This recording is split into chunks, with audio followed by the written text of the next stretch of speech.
Chapter 1105. After Captain Ling Fong and the others appeared, about 23 hours later, the passage outside the granary opened again. Then a Taoist who looked miserable walked out of the passage with a frightened expression. The researchers who stayed here quickly gathered up and raced against time to study the passage, under the command of Dr. Zhao.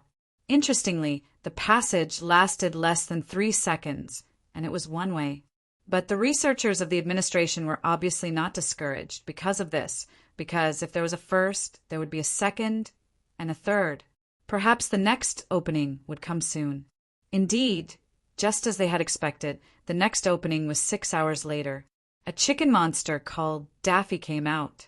The researchers swarmed up again, which scared Chicken Monster Daffy, who had just escaped. If he didn't see many familiar faces at this time, he would have thought that he was in danger again.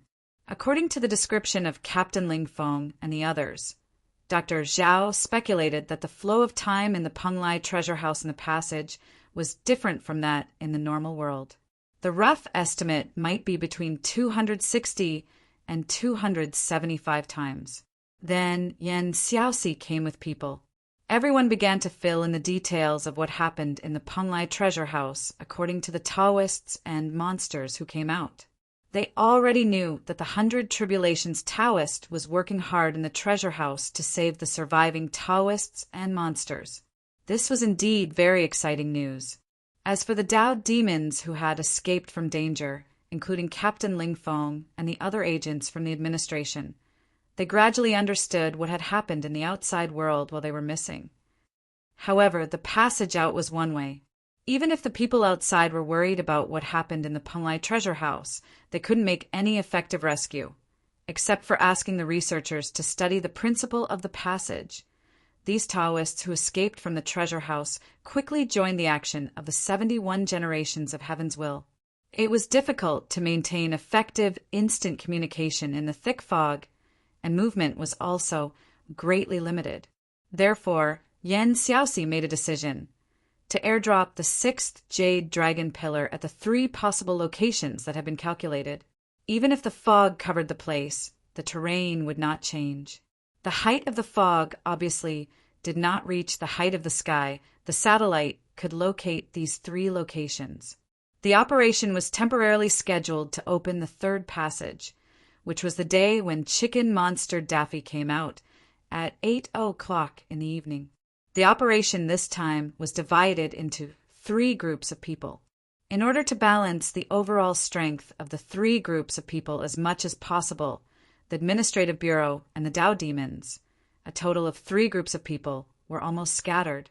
Moreover, this time they were going the elite route, and each group would not have more than 10 people. As for a large number of agents from the administration, they were sent into the thick fog area to carry out rescue operations. The target of their rescue was the ordinary people who had fallen into the fog. It was impossible for this country to leave its citizens in the lurch. In other words, the safety of the citizens was the most important thing to this country. In fact, the rescue operation had always been going on, but in such a harsh environment like the thick fog, ordinary soldiers were of limited use. The fog covered a radius of more than 100 kilometers, and without the help of transportation, relying purely on manpower to search, even the rescue team was in great danger. It was a race against time. At 8:00 in the evening, in the dark night sky, 3 military aircraft flew over the thick fog and quickly dispersed. This time, the members of the airdrop operation did not have to calculate the landing point. These were some powerful individuals who could do vertical airborne without the use of parachutes and still live well. This is a special stun grenade. Whoever discovers it first, throw it into the sky, and will rush over immediately. This was the last instant message Yan Xiaoxi made to the members of this operation team before they were about to land in the thick fog. Time quickly jumped to 2 days after the airdrop. Yan Xiaoxi and the others did not come out of the thick fog area, but they received a message from Taoist priest Su Mubai. In the thick fog area where electronic equipment failed, Taoist communication methods could be used, but in terms of efficiency they were not as high. According to Taoist priest Su Mubai's message, The three teams had successfully landed at the predetermined place, but they did not discover any enemies so far. Not long after, the passage opened again, and this time it was the Black Tortoise Tribe's elder, Ming Tushan, and the vice president of the Tao Association, Master Huanyang, who walked out of the passage. These two were the leading figures of Taoist demons, which greatly excited the people, but the way in which Master Huanyang and Ming Tushan came out was somewhat indecent, as if they were kicked out by someone. The huge turtle shell of the Mingta Mountain could allow them to move stealthily under the ground. This was quickly used in the thick fog area. Therefore, after coming out, this small team of survivors from the Penglai treasure vault took a simple rest and immediately threw themselves into this operation. However, there was a small interlude. Yen Lu, one of the members of the Vermilion Bird tribe rescued by Ming Tushan from the Lexia ship in the treasure house, disappeared. Yen Lu was in a coma, and after coming out he was arranged to stay in a tent without anyone watching over him. Those researchers were not medical personnel, so naturally they would not watch over him all the time. At this time, everyone was worried about the situation in the thick fog, so naturally they neglected a temporarily unconscious member of the demon clan. Furthermore, no one had expected Flame Lode to disappear after waking up. However, due to the current serious situation, Yen Lu's disappearance had to be put aside for the time being, because at this moment the outside world had really become chaotic due to the continuous fermentation of the thick fog in Mount Tai. Because rumors were flying everywhere on the internet, it seemed that even a giant like the country did not have a better way to deal with it at this time. At this time, everyone's attention was focused on the thick fog area. After Dr. Zhao waited for the passage to open, but to no avail, he directly hid in the tent and studied the things that the agents of the administration brought out from the Penglai treasure house.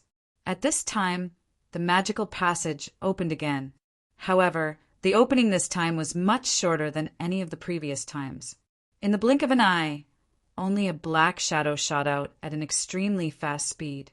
In an instant, it swept past the fields outside the granary and landed on the nearby road. The nearby instruments only had time to jump once, and the researchers who were dozing off only opened their eyes after hearing a rapid alarm, but they could no longer see anything. What is love? The old Santana still used a CD player. In this era, it was almost an antique car. But there was no other way. This was almost the best car Ren Xiling could find to rent, and it was very expensive. In the car, Ren Xiling sat in the driver's seat, and the three of them shook their heads along with the music of the CD player. Why are we shaking our heads? Lizzie was very puzzled at this time. I don't know. Unconsciously, Ren Xiling was stunned and suddenly quivered. She stopped and turned off the music. The music was poisonous. On the road, there were very few vehicles. Along the way, there were signs of road control everywhere. Ren Xiling had already searched for almost half a box of gasoline nearby, but found nothing useful. It had been 3 days since they came to this place. Seeing that the thick fog was approaching, it would not be long before they were forced to evacuate this place. In fact, if it weren't for the fact that the coverage area was too large and they couldn't cover it all, there probably wouldn't be any space for these news media to operate. However, even so, traveling like this still carried a certain degree of danger, right? Yesterday, several reporters quietly sneaked into the controlled area, and it was said that they were directly arrested by the military. And then there was no more, and then, of course, because of the relatively small population in Daitown, most of the people who came here were local police, and the military had not been seen yet. There was no Mahao to take care of things here. So Ren Xiling was very careful and almost did not go back to do anything illegal. Of course, for the people in the news industry, not taking risks meant that they could not get first-hand information. Over the past few days, apart from taking a few photos of the dense fog and interviewing the local residents, there was almost nothing useful. It was not like he could say that a cultivator was going through a tribulation in the dense fog, right? Look, what is that? Just when Ren Xiling was about to drive the car back, expensive, Yukiko suddenly pointed to the front of the windshield. At this time, a black shadow suddenly rushed to the small road where they were at. Emergency brake. At first glance, it seemed to be a figure rolling on the road for several meters. Ren Xiling suddenly unfastened the seatbelt, rushed out of the car, and ran to the figure. "Sir, are you okay?" Ren Xiling originally intended to check, but a foul smell suddenly interrupted her. Then Rizi and Yukiko came to Ren Xiling at the same time. The three of them stared at each other with a dumbfounded look on their faces. The man with the smell not only had a broken arm, but his belt was also pierced through by a very thick tree branch. At this moment, he was lying on the ground, motionless. Ren Xiling frowned and quickly took out the phone. "Hello, is this Yao Yao Yao Yao Yao? I'm on the GT 231 National Highway, and I found a man in a coma. Can you call someone over?" "What? I'm too busy, please wait." "Hello, hello? I'll go. What do you think?" Li Zi blinked her eyes, but she kept staring at the one-armed man who was very attractive. Ren Xiling shook her head and said he was too busy. "If he's not dead, let's deal with him first." "Sister Rin, this person's origin is unknown. Will he be in danger?" Yukiko looked a little nervous at this time. "Let's take a look at him first." Ren Xiling frowned, then reached out and pressed the man's wrist, then looked around. There's still a pulse. "Let's move him to the side of the road first." However, just as they were about to work together to drag the one-armed man away, the one-armed man suddenly opened his eyes and stood up directly. For a moment, Ren Xiling's heart suddenly jumped. She was scared. Rizi's pupils shrank at this time. She turned her palm to her back, and a sharp ice thorn instantly formed in her palm. After the man with the broken arm stood up, he stood motionless, lowered his head, and didn't move for a long time. After all, Ren Xiling was bold. She picked up a branch from the side of the road and poked the shoulder of the man with a broken arm. Unexpectedly, this poke directly poked the man with a broken arm to the ground again. It seems that he fainted again. Yukiko looked for a while and said, "Come." At this time, Ren Xiling walked behind the one-armed man and reached out to grab the big branch. So Riko walked to the other side, followed by Yukiko. The three of them worked together to lift the man with the broken arm. Unexpectedly, the man with the broken arm was much heavier than expected. After a while, they finally moved him to the side of the road. "What should we do now?" "What else can we do? Wait for someone to come." Ren Xiling shrugged and said, "Do you want to carry him to the car?" Rizi made a retching action. "There is a river over there. Let's get some water to wash it." Ren Xiling pinched her nose and said. After a while, they barely cleaned the man with the broken arm. Ren Xiling poked the man's chest with the branch in amazement. "He is quite strong, but it's a pity that his arm is broken." It couldn't be simply described as strong. The man with the broken arm had muscles comparable to a bodybuilder's, and his whole body was exuding male hormones. "Sister Rin, you look so wretched." Rizi couldn't help but rub her forehead. "But what hasn't Aunt Rin seen before?" "TSK." Ren Xiling picked up the branch at this time, lifted up the man's trousers, and then looked in with a smile. "Hey, a wax head. It's so small. It's not even half of my Luacio's."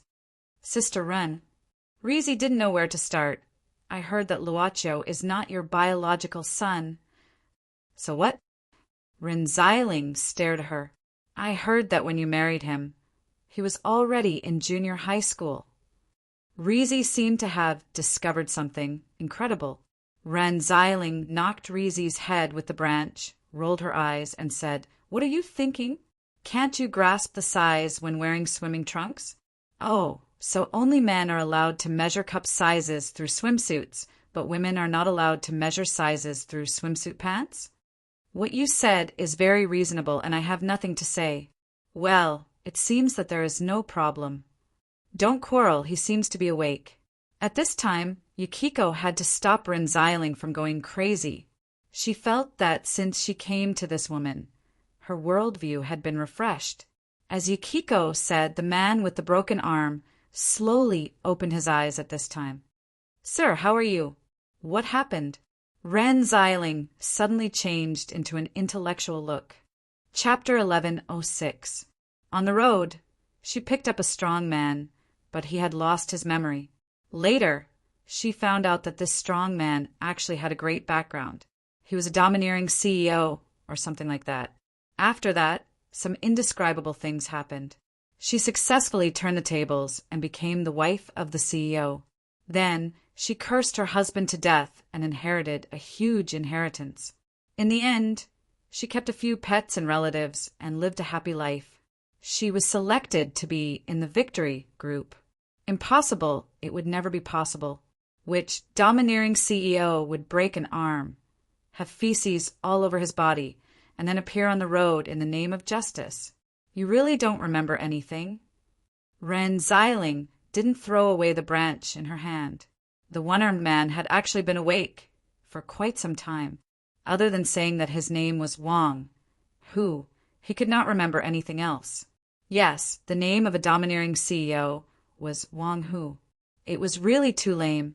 This was also one of the reasons why the three girls could tell that Wang Hu was definitely not a domineering CEO. Wang Hu still shook his head. He could not recall why he had lost his arm, why he had shit on him, and why justice had descended from the heavens. In addition, they didn't find any personal information on Wang Hu. No wallet, no ID card. What do we do now?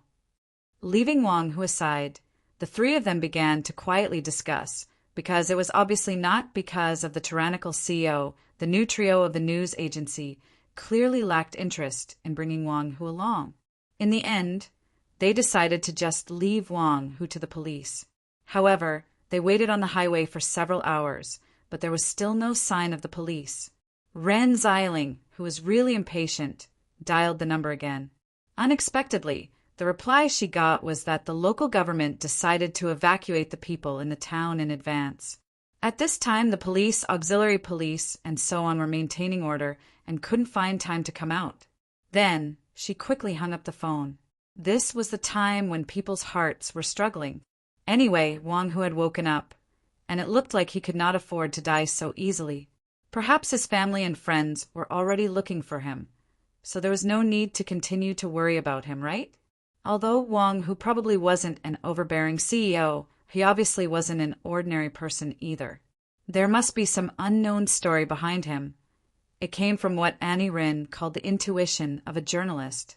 But before the three of them could finish their struggle, a Santana of the same model suddenly appeared on the road. Soon, for men with different figures got out of the Santanas of the same design but different colors. Judging from their clothes, they seemed to be locals, probably. And judging from the situation, these four men didn't seem to be good people. TSK, miss, do you need help? The leader of the group, a mustached man, approached them with a smile. He looked kind and amiable, if he was not holding a butterfly knife in his hand. Ren Xiling couldn't help but frown when she saw the four men closing in on her. Although the surrounding area had become very chaotic due to the thick fog incident, and there were even some people who had evil intentions and would do some outrageous things, Ren Xiling didn't expect this kind of thing to happen to her. She quickly assessed the fighting strength of her side. Riko was a standard foodie. Unless she was robbed of her snacks, she would burst out with a good fighting strength most of the time. As for Yukiko, she was a third-year college intern, petite and exquisite. It was already good that she didn't scream at this time. Rely on herself? Ren Xiling didn't have the confidence to protect Riko and Yukiko from the hands of four men with weapons. I didn't expect to meet another group of fat sheep, and all of them are women. TSK, good figure, the older one is mine. The leader of the group laughed a few words at this time. Who the hell are you calling old? But before Auntie Ren could get angry, a shadow suddenly rushed out in front of her. Since it was Wang Hu. Then an incredible scene happened. Wang Hu rushed up to them. Then his arms moved so fast that they were like after images. With one punch, each of the four criminals was sent flying in an instant. Then they fell to the ground and vomited blood. They fell to the ground and did not get up. Are you okay? I think these guys want to do something bad to you. You saved me, so I can't just stand by and watch. Wang, who turned around at this time and said indifferently. Although one of his arms was broken, his male hormones were off the charts at this time. Oh my God, although he is not a domineering president, maybe he is a martial arts master? Ran Xiling couldn't help but open her eyes wide at this time. Then her whole body trembled, and quickly rushed to the front of the 4 criminals to see if they were killed. Being robbed was one thing, but it was another thing to kill people. If Wang, who killed people in order to protect the 3 of them, it was another thing. She saw that the 4 criminals were on the verge of death at this time. If it weren't for their strong bodies, it was likely that they would have died directly, but now it seemed that there was not much difference. Don't just stand there, come and help. Ren Xiling turned around and shouted at this time. Rico didn't say anything at this time, and directly came to help Ren Xiling move these seriously injured people into the car. These people intended to do something bad to you. Why did you save them? Wang, who frowned at this time. Shouldn't scum be cleaned up? You saved them. Maybe they will continue to harm people in the future. Are you a policeman? Ren Xiling suddenly turned around and asked at this time. Wang, who shook his head. I can't remember, but I don't think so. Are you a soldier? Wang, who still shook his head. Then who gave you the right to kill people? Ren Xiling shook her head at this time. Killing the whole family just because of a disagreement? Brother, this is not a doomsday crisis. The order is still there, and the country is still there. Do you think you are good at fighting so you can kill people casually? It's true that this society is impetuous, but do you think it's justifiable for you to explode in this society? I didn't save them because of hypocrisy, I just respect life. Wang, who frowned, but did not say anything. Rico also had a driver's license, so she drove the originally rented car, while Ren Xiling drove the gangster's original car. She sped up all the way, and finally drove to the door of the only small hospital in the town. Seeing that the 4 criminals were sent to the emergency room, Ren Xiling breathed a sigh of relief. Finally, in the chaos, Ren Xiling finally went to the front desk of the hospital, and there was a bag of things next to her. This was some property that Ren Xiling found in the gangster's car, which seemed to be robbed on the road, and maybe the car was robbed. She used the hospital's phone. Don't tell me, you are busy. There are 4 seriously injured robbers here, and their property is here. Do you want to come? After hanging up the phone, Ren Xiling wrote a few lines of words with a pen and paper at the front desk. The 4 guys just sent to the emergency room are robbers. This is stolen property. I will call the police. Then she stuffed the paper, turned around and rushed out of the hospital, and drove the rented Santana quickly away from the hospital. On the way, Ren Xiling called Wang Hu out of the car and said to him, Let me remind you, it's better not to tell others that you beat people. Anyway, you saved us, so we will pretend that we don't know about this matter. There is some money here. Do you see it in front? That is the police station. You go in, tell them that you are injured and have amnesia, and let them help you. We are also taxpayers. We can't let them take the money for nothing, right?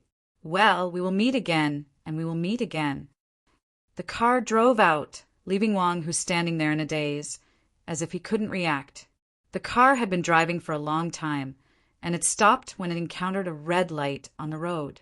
At this time, Yukiko suddenly said in amazement, Sister Ren, that guy is still behind. He is following us. Ren Xiling was startled. Although she didn't drive fast, even if she ran all the way, she might not be able to catch up, right?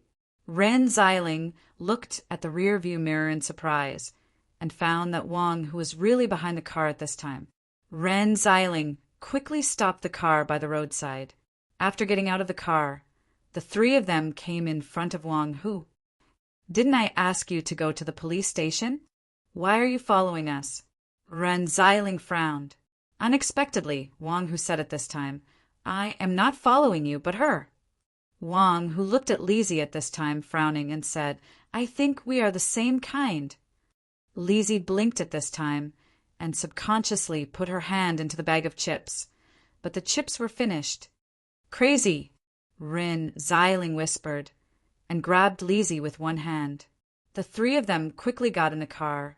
I am telling you, don't follow us again. She accelerated and rushed out. Wang Hu frowned, watching the car leave, and finally quietly followed.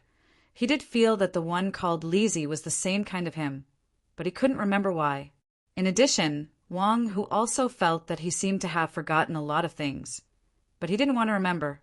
It seemed that using the identity of Wang would make him feel inexplicably relaxed. At night, a black shadow quietly shuttled in the alley. However, the place where the black shadow passed, the ground, instantly condensed a thin ice mark. It was like half of a poisonous snake hibernating in this alley. At this time, a person who looked like a tramp, carrying a big bag of rags, passed by. In an instant, the black shadow rushed out, caught the tramp, and rushed into the alley again. A horrified scream rang out. When the warm blood slid into its throat and entered its body, it made a comfortable sound. At this time, the tramp's blood had been sucked out, and his body was dry, and completely cut off his vitality. At this time, the black shadow was in its palm, and on its palm, a blue flame slowly rose, with a different kind of beauty. The blue flame illuminated its face. At this time, it was looking at the blue flame in its palm with infatuation. If Ming Tushan was here, it would probably recognize that this was the beginning and end of Yen Lu. The flame demon power of the Vermilion Bird clan has completely disappeared, and in its place is this frosty demon power. Yen Lu muttered at this time. He felt that his current physical condition was unusually good. The pain of the terminal illness that had tormented him since he was born seemed to have disappeared, and power was continuously flowing out from all parts of his body. At the same time, he felt very cold, only when he swallowed blood. This cold feeling would be reduced, but in the process of swallowing blood, his power would be strengthened. What Yen Lu didn't know was that he was originally undergoing genetic modification in Lexia. This could have removed the hidden dangers in his body and completed a genetic transformation. But in the end, this transformation was not completed, because he was released from the container by Ming Tushan and the others for unknown reasons. Although the original terminal illness had been removed, in contrast, the incomplete transformation also caused another defect in his body, and his personality seemed to have changed again because of this incomplete transformation. It was late at night. Yen Lu quietly climbed to the rooftop of a building above the alley. He looked at the thick fog in front of him. No one knew what he was thinking. In this action team, in addition to the 5 people from the administration, there were 2 demons and 3 Taoist priests. Among the members of the nameless administration, 2 of them were directly wearing black hoods, and only their eyes and mouths were exposed. One of them had his eyes closed the whole time. At this time, the Taoist priests and demons evaluated. This time, Yan Xiaoxi planned to form a new team after everyone, saying that it was to balance the strength of each team.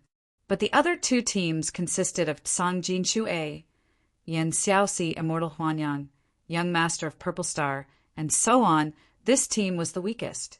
Although these Taoist priests and demons believed that their strength was above average, compared to the bosses of the other 2 teams, there were many areas where they were not good enough. Could it be that these 2 mysterious people wearing hoods were the secret weapons whose combat strength was off the charts? But whether or not they were the secret weapons, they hoped that the 6th Jade Dragon Pillar would not appear at their location. But the god of luck didn't favor them. The more they didn't want to happen, the more it fell on their heads. They saw a flash of light. A strong wind instantly blew away the thick fog around them, and the surroundings became clear and visible. At this time, the mysterious person wearing a black hood directly rushed out, and with lightning speed, he came to the source of the flash. At this time, a jade dragon pillar was slowly rising from the ground. This mysterious person who rushed out first was also a tiger. At this time, he directly slapped down on the jade dragon pillar and forcibly stopped the rising jade dragon pillar. At this time, the earth was shaking violently. At this time, a figure rushed to the side of this fierce person from the administration at an extremely fast speed and slapped down. In a hurry, this fierce person from the administration also slapped down with his palm. Only a bang was heard. The fierce person retreated and returned to the front of the crowd. Chapter 1107. The name of Fire Cloud, Evil God, wasn't something that couldn't be mentioned, and it wouldn't cause trouble if it was mentioned. It just didn't want to be mentioned by many people. He started his martial arts career at the age of 16 and entered the Tao at the age of 26. Then he dominated the world, went to Kunlun, entered Fengdu Ghost City, pulled down the Taoist master of Dragon Tiger Mountain from the altar, and broke the turtle shell of the former patriarch of the Black Tortoise tribe. The Fire Cloud, Evil God's glorious feats had been earned at the expense of many big shots in both Taoist and monster spirit realms. And even now, there were still many big shots who had been sprawled on the floor by the Fire Cloud, Evil God, and there were waves of sadness when they talked about the past. At this moment, the people realized that the mysterious man who wore a black hood and looked like the flying tigers in Hong Kong movies was the one from the administration in the Forbidden City of the capital city. This team wasn't the worst, it was the strongest. They wondered about the background of the other flying tigers who wore a hood. Unexpectedly, "What's Fire Cloud, Evil God? How come I've never heard of him?" At this time, the mysterious man wearing the black mask said indifferently, "Those who know me all call me an old man. Come on, you're all so powerful. I'll fight with you. If you lose, you'll remember that it was me who lost to you. F***CK. What happened to the fierce man who beat up Kelowna and the Taoist and monster realms? How shameless." At this moment, the few Taoist and monster realms members in the team all had the same thought. However, the other members of the administration didn't seem surprised. They were used to it. After all, Fire Cloud, Evil God, didn't care about his face at all. Things like bullying the weak and beating up children, he had to do it several times a month. Okay. Old man. The handsome young man on the jade dragon pillar looked indifferent. Then let's have a try. He raised his hand and pointed his palm at the old man. Then he suddenly spun his hand. Boom! Suddenly, the ground exploded, and the soil mixed with grass instantly splashed out. A 3-meter wide crater split open under the old man's feet, just like that. At this time, the old man laughed loudly. His palms danced in front of him. Suddenly, a sky full of palm prints swarmed out and weaved into a big net, directly covering the handsome young man. At this time, the handsome young man was not in a hurry. His fingers formed a sword seal. An ray of sword chi shot out, directly breaking the palm net. The old man instantly turned his palm into a fist and changed his attack style in an instant. His palm technique became a fist wind, and the sound of wind and thunder was actually produced. The momentum was vast and mighty. At this time, the handsome youth did not continue to stand on the jade dragon pillar. Instead, he leaped out. At this instant, the figures of the old man and the handsome youth went from slow to fast. In just a few breaths of time, both of them had already become a series of afterimages. They were so fast that it was actually impossible for the naked eye to lock onto them.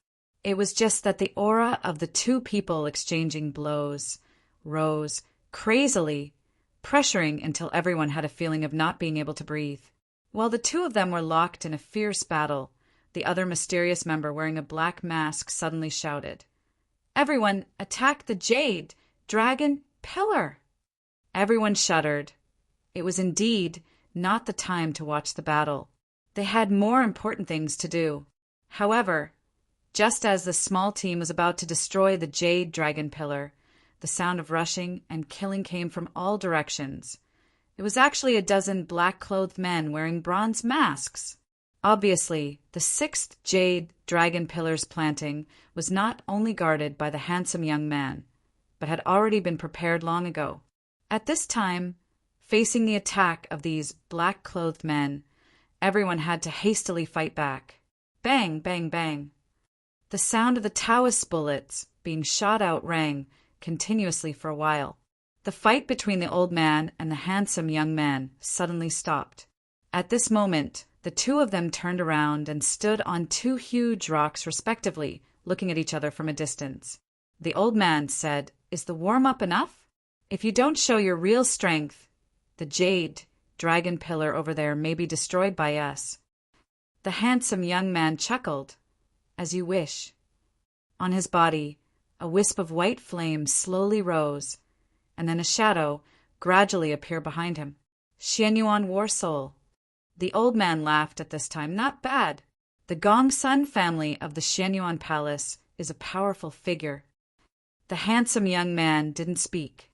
He waved his hand, and streaks of sword energy turned into clear sword blades, overlapping each other and slashing toward the old man like a raging river. At this moment, the old man took a deep breath and turned his palm into a saber, hacking out a huge saber energy that was dozens of meters long. Chi, chi, chi, chi, chi.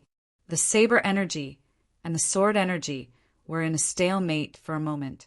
The handsome young man was actually Gongsun Shiyu. He had the strongest bloodline of the Yellow Emperor in the Gongsun family, and his strength was close to that of his predecessors. It had been hundreds of years since he entered the martial arts world. However, the fire cloud evil god appeared only in the last 100 years, but his strength was no less than that of Gongsun Shiyu's. The saber energy and the sword energy melted at this moment, and it seemed that no one could defeat the other. Gongsun Shiyu narrowed his eyes. Obviously, his opponent was a well-matched opponent, and it would be hard to determine the winner if they continued to fight. Fire Cloud, evil god. Gongsun Shiyu dropped his hands. The Xianyuan Palace has been known as the Holy Land of martial arts since ancient times, but in the last 1,000 years, there have been many powerful warriors who could even compete with the martial arts of the Xianyuan Palace. Obviously, you are one of them. This is a good thing, because it proves that even the Xianyuan Palace didn't block all martial arts. Fire Cloud, evil god. I appreciate that you didn't get your cultivation easily. How about joining me? I can allow you to open the book collection vault of the Xianyuan Palace. This seems to be a good condition. At this moment, the old man's hands also dropped down. But it's a pity that I promised someone to open a bottle of wine after this matter is over. If I agree, that bottle of wine will be buried in the ground forever. That's a pity. The condition I promised you is still valid. Gongsun Shiyu waved his hand. When you think it through, come to me. Today I'll beat you back for now. The earth trembled slightly at this moment, and a golden sword shadow appeared from the ground. The old man retracted his ruffian aura, and his eyes turned solemn. The Xianyuan sword, the sword shadow, finally fell into Gongsun Shiyu's palm. In an instant, a huge pressure descended from the sky, and the earth trembled even more horribly. In the distance, the agency's Dao Demon Joint team that was fighting with the black-clothed men felt a chill in their hearts. This terrifying aura didn't stop here, but spread to dozens of kilometers away. The other two joint teams also felt this terrifying pressure. Gongsun Shiyu slowly raised his arm and then chopped down. Before the huge sword aura, the old man's hood was instantly torn apart by the overflowing sword aura, revealing his white hair. The strong wind even caused the skin on his cheeks to move. But the moment this unparalleled sword shadow was about to chop down, the old man suddenly opened his eyes, and a red-black aura flame surged in his palm. Then the old man used his palm as a saber again, and waved it toward the sky. Tiger soul! See cleaving. The world suddenly darkened. A huge dark red saber energy shot up into the sky. It broke through the layers of sword energy, and even split open the thick fog in the sky. At this moment, a huge airwave spread out, and the wild wind swept up like ocean waves. In the hurricane, Gongsun Shiyu's expression changed drastically. The unparalleled golden light tore apart the dark red saber energy that was almost black. At this moment, the old man, Fire Cloud, evil god, seemed to have a huge saber in his hand, and it let out a roar that sounded like a tiger roaring in the forest. His eyes were even more evil, and they turned dark red. Tiger soul saber. Gongsun Shiyu's eyes were filled with horror. Chiyo's 7 limits. You're Chiyo's descendant. However, Fire Cloud Evil God didn't seem to hear Gongsun Shiyu's exclamation. Pushed by the dark red aura, his body shot up into the air. The illusory demonic saber shadow in his palm suddenly solidified. Evil God. At this moment, Fire Cloud Evil God seemed to have turned into a real evil god. Landslide. Fire Cloud Evil God held the saber with both hands, and the demonic saber slashed down toward the ground.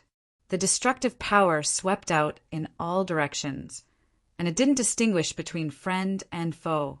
Gongsun Shiyu was the first to bear the brunt of the most powerful attack of this horrifying saber aura. Gongsun Shiyu didn't have time to think. He took out the evil dragon bead, and a huge force gathered on his body from the ground. Then a pitch-black aura invaded his Shenyuan war soul. The war soul seemed to roar and rush toward the horrifying force caused by the saber aura. Boom! The loud explosion was like thunder in the sky. The ground within dozens of kilometers trembled slightly because of this loud explosion, and the mountain top directly collapsed because of the expansion of the power. The tumbling boulders instantly swallowed up the people from both sides. The landslide made the mountain top disappear. At this moment, Fire Cloud Evil God was still standing in the air, and horrifying demonic aura gushed out crazily. At this moment, a figure rushed out from the rubble. It was another mysterious person wearing a hood, Mr. Blind. At this moment, Mr. Blind was standing on an ancient flying sword, and he quickly approached Fire Cloud Evil God. Fire Cloud Evil God instinctively slashed down with his saber. Mr. Blind took a deep breath, and the ancient flying sword under his feet instantly shot out, hitting the demonic saber. The ancient flying sword was instantly split apart by the demonic saber. However, Mr. Blind didn't want to fight head-on with his opponent. He only wanted to buy some time. At this moment, Mr. Blind flipped his palm, and there were 7 long needles between his fingers. Mr. Blind waved his hand, and the 7 long needles shot out, piercing into 7 different acupoints on Fire Cloud Evil God's body. The moment the 7 long needles pierced into Fire Cloud Evil God's body, the huge demonic aura suddenly retracted. Then Fire Cloud Evil God's body shook, and the horrifying demonic aura was instantly expelled from his body. The dispersed demonic aura rushed toward Mr. Blind, pressing him down to the ground. Mr. Blind spat out a mouthful of blood. After landing on the ground, he immediately focused all his attention on his hearing. He could only hear the sound of landing slowly. Fire Cloud Evil God finally landed on the ground. He closed his eyes and slowly inhaled and exhaled. After a long while, he exhaled a mouthful of turbid air. "Thanks, Mr. Blind." Fire Cloud Evil God's face was slightly pale, and he had a helpless look on his face. "I originally didn't want to use Tiger Soul Saber, but I didn't expect that this guy from the Gongsun clan would summon Shenyuan Sword Shadow, which directly stimulated its ferocious nature." Mr. Blind clutched his chest and staggered to his feet. The Yellow Emperor and Chiyu were destined to live and die. Back then, when Chiyu fell, it naturally added a large amount of resentment to this peerless, demonic saber. You should avoid using this saber if you can. Fire Cloud Evil God sighed, but didn't say anything. He looked around and saw that the mountain had been destroyed, but the Jade Dragon Pillar was still intact. In fact, the Jade Dragon Pillar was floating in midair. A huge pillar of light shot up into the sky. The person was beaten away, but this pillar was also erected. Fire Cloud Evil God shook his head. This mission can be considered a failure. Mr. Blind silently called back his ancient sword. However, there was a large gap on the ancient sword. It was caused by Tiger Soul Saber. "Let's first meet up with the other 2 teams." Mr. Blind said solemnly, "The 6th one has already appeared. I can calculate the location of the last one." In the thick fog, a figure moved quickly. Only after moving to a mountain forest did this figure stop. Gongsun Shiyu pressed his hand on the trunk of an ancient tree, and then spat out a mouthful of thick blood. If not for this evil dragon bead increasing my yellow emperor bloodline, thinking back to that terrifying saber strike of Fire Cloud, evil god, Gongsun Shiyu still had a feeling of fear and trepidation. He lost for the second time. The first time was at the hands of that blonde woman, and this time was at the hands of the successor of the Yellow Emperor's 1,000-year-old enemy, Chiyu. At this moment, a wisp of black smoke quietly emerged from the evil dragon bead and drilled into Gongsun Shiyu's palm. Gongsun Shiyu's eyes flashed with a hint of a demonic light, then returned to normal. Gongsun Shiyu clenched his teeth and slapped the ancient tree with his palm, instantly breaking it. Then he staggered into the mountain forest. In a strange, karst cave, a heavily injured, black-clothed man with a bronze mask was lying below the altar. "Lord, fortunately I did not disappoint you. The 6th jade dragon pillar has been erected. On the altar," the man with the bronze mask nodded. "You've worked hard, you can go in as well." Below the altar, the furnace slowly opened. This heavily injured, black-clothed man took off everything on his body and slowly walked into the furnace. The man with the bronze mask returned to the center of the altar and sat down cross-legged. "I didn't expect that Gongsun Shiyu would actually lose to the successor of Chiyu," the man with the bronze mask said in a low voice. "So that's how it is. No wonder I couldn't calculate your true strength, Fire Cloud, evil god. It seems that Kelowna's #1 demonic saber helped you hide your secrets. Amazing talent with endless potential, Fire Cloud, evil god should stay." The man with the bronze mask slowly closed his eyes. This time the passage opened for a bit longer, about 5 seconds. Chapter 11:08. In the small bar, the resident singer was singing the song Black Rain. Many times, it was not strange to travel all over the country in order to dig for news, but in the end, nothing was found. This place was going to be evacuated. The 3 people of the newspaper office who found nothing planned to experience the atmosphere of a foreign land this evening. In fact, they came to this small bar to indulge themselves a little. Most of the people in the bar were foreigners. Most of them were Ren Xiling's colleagues. It seemed that some people were discussing whether they should quietly bypass the controlled road and sneak into the thick fog area. After all, the whole country was paying attention to this matter at this time. If anyone could get the first-hand information, they might really be able to reach the sky in a single bound. Not only the domestic colleagues. Ren Xiling even found several foreigners. A large number of foreign media were actually on the way, or had been close to the thick fog area. Ren Xiling even believed that the first to sneak into the controlled area was likely to be these foreign colleagues. For the first time, Ren Xiling did not intend to rush into the thick fog area to find the truth. The reason was very simple. If something happened in her own territory, someone would take care of her. If something happened in this place, she would be doomed. What will happen to Luochio if I am dead? Who will pay the mortgage? So, cheers. Sister Rin, you and Yukiko stay here. I need to go to the bathroom. Lizzie stood up at this time. Ren Xiling was a little tipsy. She just waved her hand and looked at the cup in front of her. Be careful. Don't let the roadside barbecue uncle take you away. Lizzie rolled her eyes. Even if she was a foodie, she still had integrity, okay? However, seeing that Ren Xiling was really a little drunk, Lizzie quietly reminded Yukiko and then left. She did not go to the bathroom, but quietly slipped out of the bar in a blind spot. The road outside the town was a little deserted. After Lizzie came out, she took a detour and came to the back alley of the bar. She leaned against the wall of the alley and slowly unwrapped a lollipop. Then, she put the milk-flavored white candy into her mouth. Lizzie slowly turned the stick of the lollipop, and the sound of sucking could be heard. After a while, Lizzie looked into the depths of the alley. You've been following us for so long. Are you still not going to show yourself? In the depths of the alley, a tall figure slowly walked out, Wang Hu, who had lost an arm. He slowly walked to the front of Lizzie and sized her up without blinking. Li had to look up to see Wang, whose face clearly. She frowned and said, "Didn't I tell you not to follow me?" Wang, who shook his head. To be honest, he himself couldn't think of a reason to tail her all the way. He simply felt that the petite girl was one of his own kind. In other words, this petite girl exuded something very familiar, although it was very weak. Wang, who didn't speak, which made Li frown again. "I'm telling you very seriously, Sister Rin is a human that I value very much. If you dare to do anything to her, be careful that I'll eat you."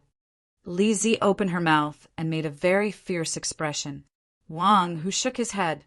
"I don't intend to hurt your friend. It's just that I don't know what to do next. There's something about you that makes me feel very familiar." Li frowned and looked at this guy. She knew what Wang Hu was talking about. It was a trace of weak demon power that she deliberately released. Along the way, there were a lot of demons and ghosts. Li continued to release her aura. The purpose was very simple.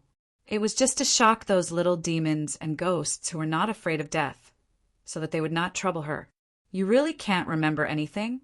What happened in the past?" Li looked at Wang, who suspiciously. In this day and age, demons can also lose their memories? This guy, how much stimulation did he suffer that he actually forgot everything? Wang, who still shook his head. Li pondered for a while and said, "Well, even if you lost your memory, I have no obligation to take care of you. Besides, with your ability, even if no one takes care of you, you won't starve to death. What's your original form?" "Original form?" Wang, who was stunned, and asked curiously, "What's original form?" "I'm asking you." Li rolled her eyes. The extent of this guy's memory loss is so bad that he can't even remember what his original form is. "I really can't remember." Wang, who shook his head. "Can't remember?" Li sneered at this time. "If you can't remember, what's the situation with the dead people inside? Wasn't it you who was hungry and looking for food?" Wang, who shook his head. "It's not me. When I came, the guy inside was already dead." Li stared at Wang, whose expression, until she felt that the other party's gaze was indeed quite calm. Then she frowned and walked into the depths of the alley. She came here, on the one hand, she noticed the demon aura emitted by Wang Hu. On the other hand, it was because of the strong smell of blood in the air. When she approached and turned on the flashlight of her mobile phone, what she saw was a shriveled corpse that was abandoned on the ground. Wang, who came behind Li at this time. Li looked back at Wang, who then squatted down and began to examine the corpse. All the blood has been sucked dry, and the essence has been sucked dry. Li turned the corpse's neck around and saw a bloody bite wound. The corpse exuded a cold aura. There seemed to be another demon aura left in the air, and it was different from Wang Hu's. Which guy is so immoral to hunt so blatantly?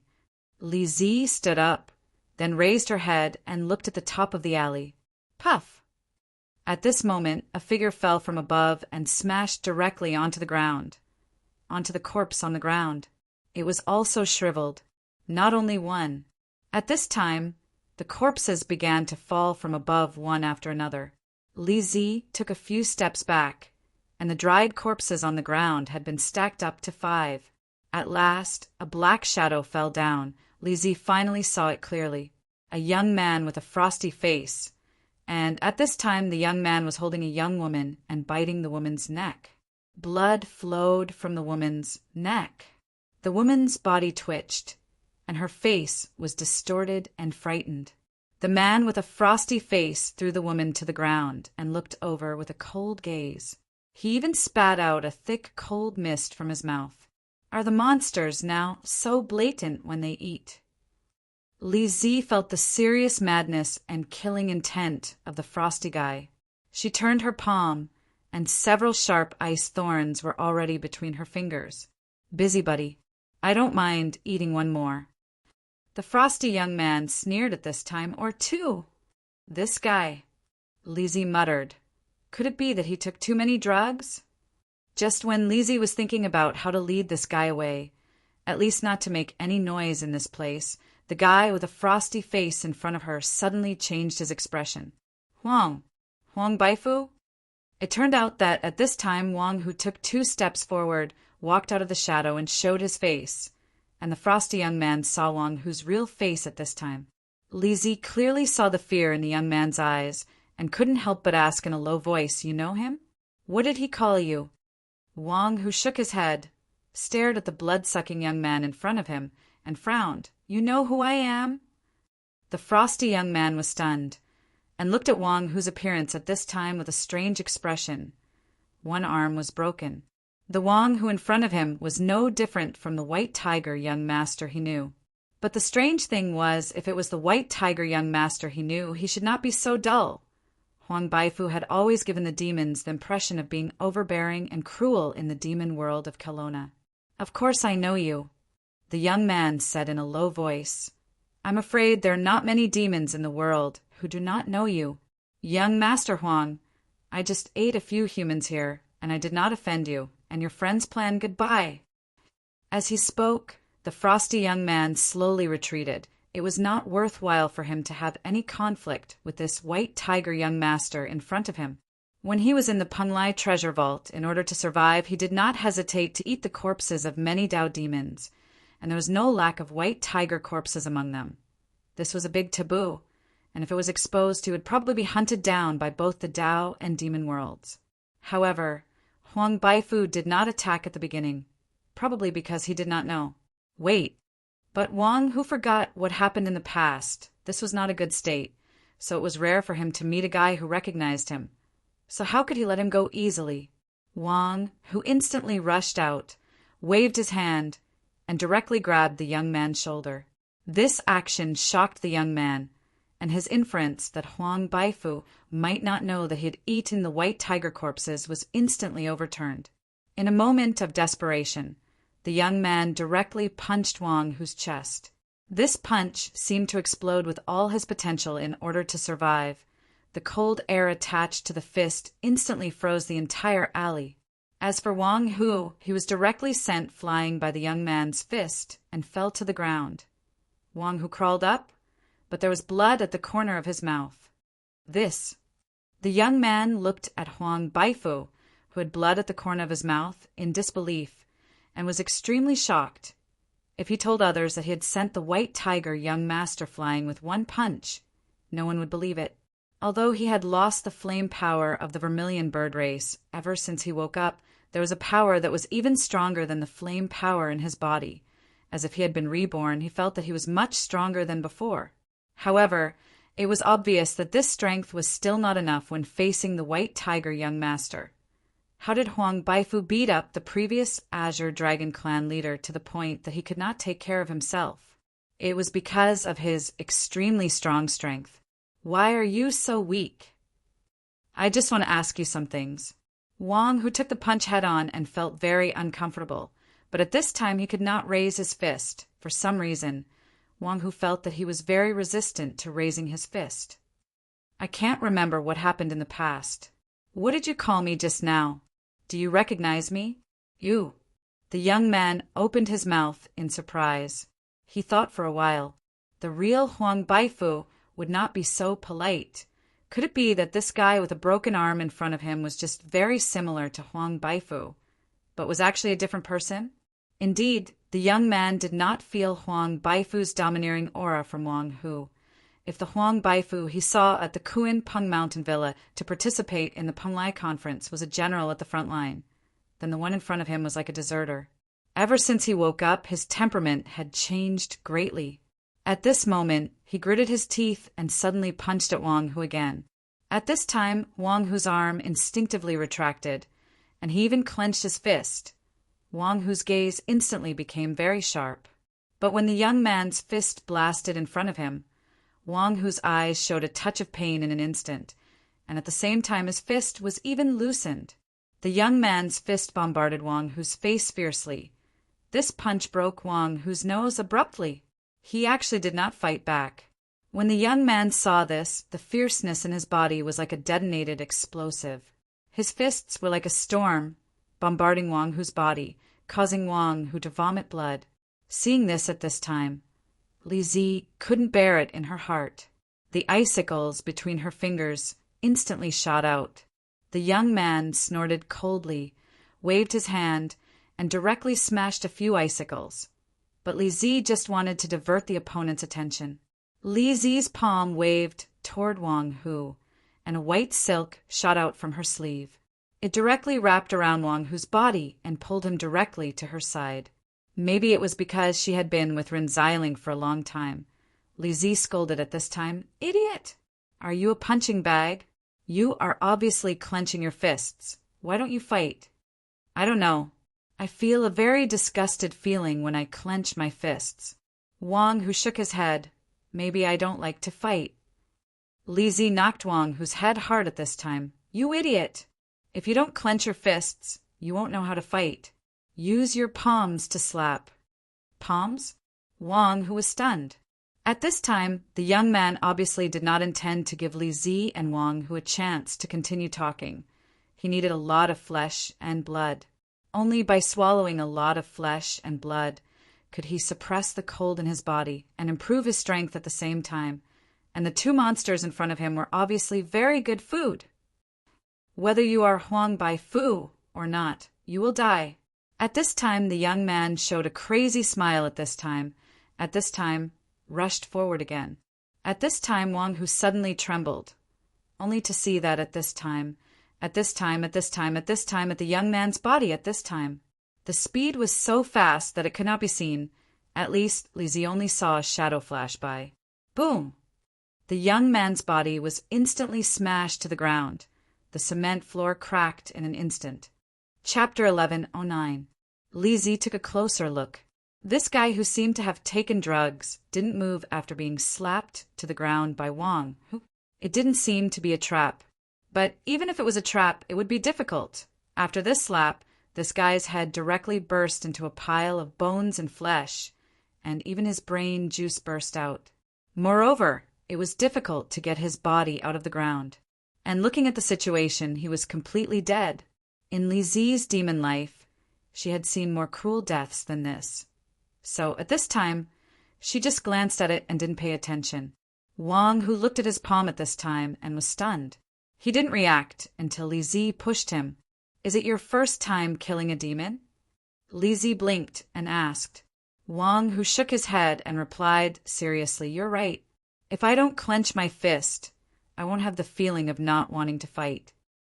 Li Zi opened her mouth, and the lollipop in her mouth almost fell out. She quickly held it and then scratched the back of her ear. "Well, maybe you were a very powerful demon before you lost your memory. But this is good. At least you have the ability to protect yourself." Wang Hu nodded subconsciously. Li Zi said, "In short, if you want to mingle in the human world, you have to be careful. Don't be like this guy, eating people indiscriminately. I heard that there is a bureau in this country which is responsible for dealing with these unruly demons." "Bureau?" Wang Hu frowned. He seemed to have heard of it somewhere. Li Zi shrugged and said, "Probably like the police in the human world. Anyway, I haven't touched it. I haven't been in this country for long." And Li Zi raised her snow-white teeth and gritted, "I don't eat people, I'm law-abiding." Wang Hu smiled. "Well, you play by yourself, I'm leaving." "You? Where are you going?" Li Zi frowned and said, "I have no obligation to take care of you, and you don't need to be taken care of, right? Your demon power quality is very high. I'm afraid you are much more powerful than me. So, don't follow us. I don't want to get into trouble. If you really have nothing to do, you can deal with the corpses here. Those dead humans should have some money on them. Go and pick it up. It's a waste not to pick it up anyway." After saying that, Li Zi walked out of the alley. But after a few steps, she suddenly turned around. Wang Hu subconsciously followed him and took a few steps forward. Li Zi opened her mouth fiercely and gritted her teeth again. "I'll turn you into a popsicle." A gust of cold air blew to Wang Hu's side, freezing his legs into ice. Li Zi pointed at Wang Hu and said, "You really don't want to follow us?" Wang Hu watched as the petite figure walked out of the alley. Only then did he look around at a loss. He raised his leg, and the frozen ice beneath his feet instantly shattered. He looked back at the corpses and remembered Li Zi's words. He walked over and searched them. He took out the money from the wallet and stuffed it into his trouser pocket. In the end, Wang, who took a look at the young man who had sunk into the ground and whose head had already exploded. He shook his head and strode out of the alley. Disposing of the corpse was impossible. It would never be possible. In the pitch-black alley, the body of the motionless youth on the ground suddenly burst into flames. A beam of azure-blue flames burned his body into ashes. The blue flame became more and more vigorous. In the middle of the flame, a body slowly condensed. After an unknown amount of time, he slowly stood up. His naked body. Yen Lu looked at his hands blankly and then frowned. Not long after, a trace of fear flashed in his eyes. This guy with a broken arm was definitely Huang Baifu. However, he was clearly dead. Legend has it that the vermilion bird can be reborn from fire.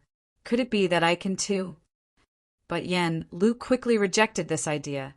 Being reborn from fire was a transformation of life. The vermilion bird that was reborn from fire could obtain more power. But this time he was obviously much weaker. He was much weaker than when he had not lost his flame power and was suffering from a terminal illness.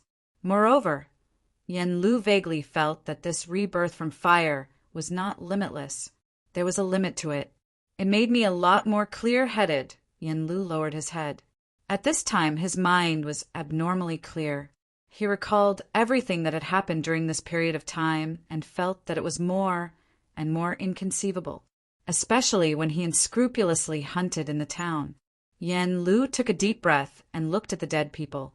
After thinking for a while, he took off the clothes from the dead people and put them on. He had to leave this place. If Huang Baifu found out that he was not dead and wanted to kill him a few more times, he was afraid that he would not be able to rebirth from fire. I still need to have a lot of power. This slap woke him up, but at the same time, it made him feel a thirst for power. From today onwards, Yen Lu is dead. The reborn me is called Mo Li. When Li Zi returned to Leisure Bar, the place became lively. But to Li Zi's surprise, it seemed reasonable that this lively scene was centered around Ren Xiling and Yukiko. At this time, Ren Xiling and Yukiko were blocked by several men in the corner. Next to Yukiko, there was a young man who was covering his forehead with a towel. It seemed that he was bleeding. There was a pile of glass fragments and broken wine bottles on the ground. Ren Xiling was arguing with several men who blocked her way. Sub-editor Ren's face was redder than Li Zi's face before she left. It was unknown whether it was because of the wine or because of her anger. Sister Ren. Li Zi pushed away the onlookers and came to Ren Xiling. She frowned and asked what happened. Ren Xiling snorted. These stinky men were drunk and took advantage of Yukiko. What good could it be? Riko looked at the young man on the ground who was being supported by Yukiko and showed a questioning expression. The answer she got was that the young man acted bravely. But before he could say a few words, he was shot in the head by the drunkards with a bottle of wine. This wasn't anything new. Similar things were happening all the time in this kind of place. Medical expenses.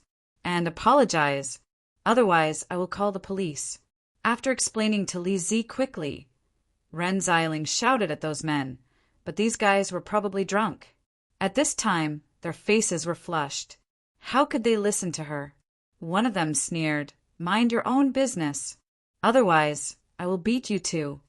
F***CK. Ren Xiling cursed in a low voice and directly picked up the phone. At this time, seeing Ren Xiling dialing Ren Xiling's phone, those drunk guys seemed to sober up a little. The fiercest one directly reached out to grab Ren Xiling's phone. B***TCH. Do you know who I am? The man looked fierce. Are you tired of living? Don't you want to go out? It was unknown whether this person was a local tyrant. Seeing him pick up a beer bottle and smash it into pieces, the onlookers all stopped in their tracks. Some people wanted to find the boss to mediate the matter, but they found that the boss was already drunk and unconscious. What are you looking at? The man holding the bottle at this time pointed the bottle at the onlookers, which scared them and made them retreat. Then he pointed the broken bottle at Ren Xiling. *TSH. Give me the phone. Ren Xiling was so angry that her face turned red and white at this time. But she was stubborn and had drunk a lot before. How could she calm down at this time? Sub-editor Rin directly ignored the man's threat at this time. The moment the phone was dialed, she began to report the situation directly. The man holding the bottle was furious at this time. He was originally a gangster nearby and always caused trouble. At this time, the drink emboldened him and he became fierce. *TCH. Seeing this guy really holding the bottle and poking at Ren Xiling, Lizzie's pupils shrank instantly. Her eyes flashed with killing intent, and at the same time, an ice thorn had been condensed in her palm. But at the moment when Lizzie was about to shoot out the ice thorn, she stopped. Bang! With a bang, the drunkard who was holding the bottle screamed. Karma came quickly. At this moment, someone was behind him, holding a bottle and smashing it on the back of his head. This scene shocked everyone in Leisure Bar, thinking that there was really no way to end this. It was a man in his 30s with a square stubble face, wearing a black jacket and sharp eyes. *TCH. Who dares to hit me? At this time, the drunk man touched the back of his head at this time. Seeing that his palm was red, he suddenly became bold. Beat this bastard for me! At this time, several gangsters rushed at the man in the jacket. The man in the jacket had an indifferent look in his eyes. He snorted coldly and kicked out his leg. The first hoodlum who pounced on him was directly kicked and fell onto the table behind him. He crushed the wooden table to the ground and could not stand up again. At this time, the man in the jacket grabbed another gangster's hair and pulled him down. At the same time, he raised his knee and hit the gangster's face fiercely. The gangster's face was hit, and even the bridge of his nose was directly knocked crooked. His nose was bleeding, and he directly fainted. The man in the jacket made a simple move and let go of the two hoodlums. Immediately, the rest of the hoodlums were scared out of their wits. They sobered up quite a bit and thought of retreating. However, the man in the jacket didn't intend to stop. He directly rushed out, punched and kicked, and in less than 10 seconds, he beat the few men to the ground. After beating the group of drunkards to the ground and unable to get up, the man in the jacket slowly sighed. He looked around, and his eyes were still sharp. Seeing this, everyone kept quiet out of fear and lowered their heads one after another. At this time, the man in the jacket said in a deep voice, "Who is the boss?" At this time, a middle-aged man trembled and walked out.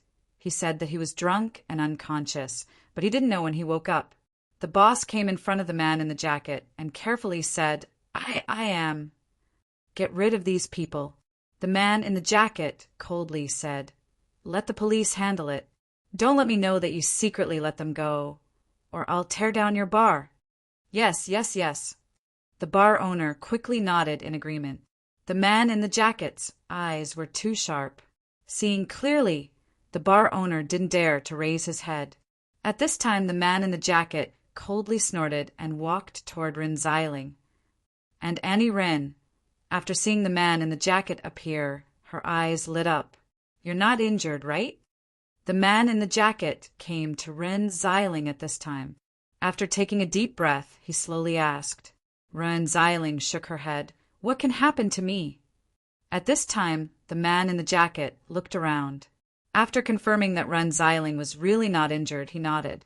But soon he sighed with a helpless look. I say, sister-in-law, why didn't you stay at old Ma's place? Why did you come here? Sister-in-law. Lizzie opened her mouth at this time. This man, who appeared very manly, called Sister Rin's sister-in-law? Ha. I haven't seen you for a long time. You've become stronger. Dumbo. At this time, Rin Xiling reached out and patted the man's chest at this time. She clicked her tongue in wonder. Tut, this body, your wife is really lucky. The man in the jacket suddenly became gloomy and then sighed. At this time, Ren Xiling put her hand on the shoulder of the man in the jacket and looked at Li Zi. This guy is my husband's former brother, called Dumbo. No, he's called Lung Feng. He's in the army. He's a major. Li Zi's lips moved, but in the end, she did not say anything. But in her heart she had a strange thought. Sister Ren's husband has a brother outside. After this incident, naturally, they could not stay in Leisure Bar. After calling for an ambulance and taking the brave young man away, Lung Feng and Ren Xiling returned to the hotel where Ren Xiling was staying with Ren Xiling and the others. Dumbo, why are you here? Ren Xiling asked curiously. Weren't you transferred to the capital? Dumbo, Lung Feng said with a dark expression. You know the situation here a little, right? The local police and military are not enough manpower, so I was transferred here as reinforcements. I was planning to go out for a walk tonight, but I didn't expect to meet you. Li Zi poured some hot tea for Ren Xiling to relieve her hangover. After Ren Xiling took a sip, she held a cup to warm her hands. Is the situation here really that bad? Dumbo, what's with the thick fog? Lung Feng said seriously. Sister-in-law, don't ask me about it. I don't know either, and even if I did, I wouldn't tell you. You know the military's rules. Stingy. Ren Xiling glared at him. Lung Feng was unmoved and said flatly, It's too dangerous for you to stay here. I'll have someone send you away tomorrow. The evacuation of this town will be completed tomorrow. You can't stay here. Seeing that Lung Feng did not care about her feelings at all, Ren Xiling had no choice but to nod. This guy was different from old Ma. He would not fall for her shamelessness at all. All right, the first quarterly award after the new year is gone. Ren Xiling could not help but pull a long face. Lung Feng frowned. Is there something you need money for? Ren Xiling smiled casually and said, Actually, it's not that. I just want to earn more to feel safer. Lung Feng shook his head. He knew that this woman did not want to say anything. No one would be able to pry open her mouth. Lung Feng's gaze softened. It's the new year, and you came out like this. Where's Luochio? Don't say anything. He ran away with a woman. Ren Xiling said angrily, Men. Indeed, he forgot about his mother when he got a wife. I raised him for nothing. Oh? Little Luochio has a girlfriend? Lung Feng, who seemed to be more interested in this topic, changed his sitting position. This kid has been a talent since he was young. I still remember when brother Luo Qi brought him to my camp to train when he was young. This kid got lost in the forest and stayed there the whole night, but he was fine the next day. He wasn't scared at all. Of course. Ren Xiling raised her nose. He's my son. Chapter 11:10. Lung Feng chatted with Ren Xiling in the hotel until late at night. He even bought 3 bottles of expensive tap water to boil water for tea. After that, Lung Feng got into a military jeep and left. The person who came to pick up Lung Feng was a young man in military uniform. He also had an extraordinary aura. After that, Yukiko said she was tired and went back to her room early to rest. In fact, Yukiko wanted to go back to her room and concentrate on digesting what she had heard tonight. Yukiko never forgot the purpose of her visit. Although Songing had not given her any new instructions, Yukiko still tried her best to collect as much information about Master Chiu as possible. Yukiko had already figured out Ren Xiling's character and characteristics. She had also investigated Luochio's family background. Yes, that was what Yukiko thought. However, after tonight, Yukiko found that things were not that simple, because Lung Feng appeared. He was a man who served as a major in the Beijing military region of Hua Nation. He was a good friend and brother of Luochio's father. From his conversation with Ren Xiling, it was not difficult for Yukiko to find that Lung Feng seemed to be quite concerned about his brother's widow and child. In addition, the conversation between Lung Feng and Ren Xiling also involved some people that Yukiko did not know. For example, Yan, a man who worked in Interpol. Another example was the woman named Ali, who seemed to be working in an important department in Hua Nation. In addition to the above, several other names appeared one after another. Yukiko thought that Master Chiyo was just an ordinary policeman's family. At most, he had an uncle like Ma Haud, so he had some connections. However, she did not expect that this single-parent family seemed to have a terrifying network of connections. Young Master Chiyo's father, was he really just an ordinary policeman? Yukiko has been here for a long time.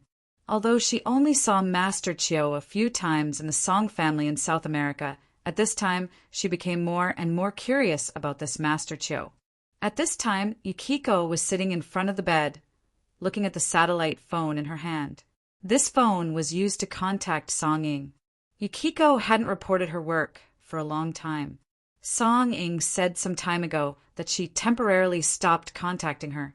We should report this matter to Mississippi, Yukiko thought to herself. This was also a good enough reason for her to hear Song Ying's voice. The call was quickly connected, and Yukiko finally heard Song Ying's voice as she wished. Lung Feng? Song Ying was stunned. At this time, she subconsciously wrapped the down jacket on her body. When she spoke, a white mist came out of her mouth, almost freezing into ice shards. Song Ying looked at the huge area of thick fog in front of her absent-mindedly. Just half a day ago, the Song family evacuated from the thick fog. They were brought out by two people in black suits who claimed that they were here to rescue them. These two people also brought a message from Mr. Blind. It seemed that Mr. Blind also knew that Song Tianyu was trapped in the thick fog, so he used some means to send the two men in black suits. After the two men sent the Song family out, they immediately left.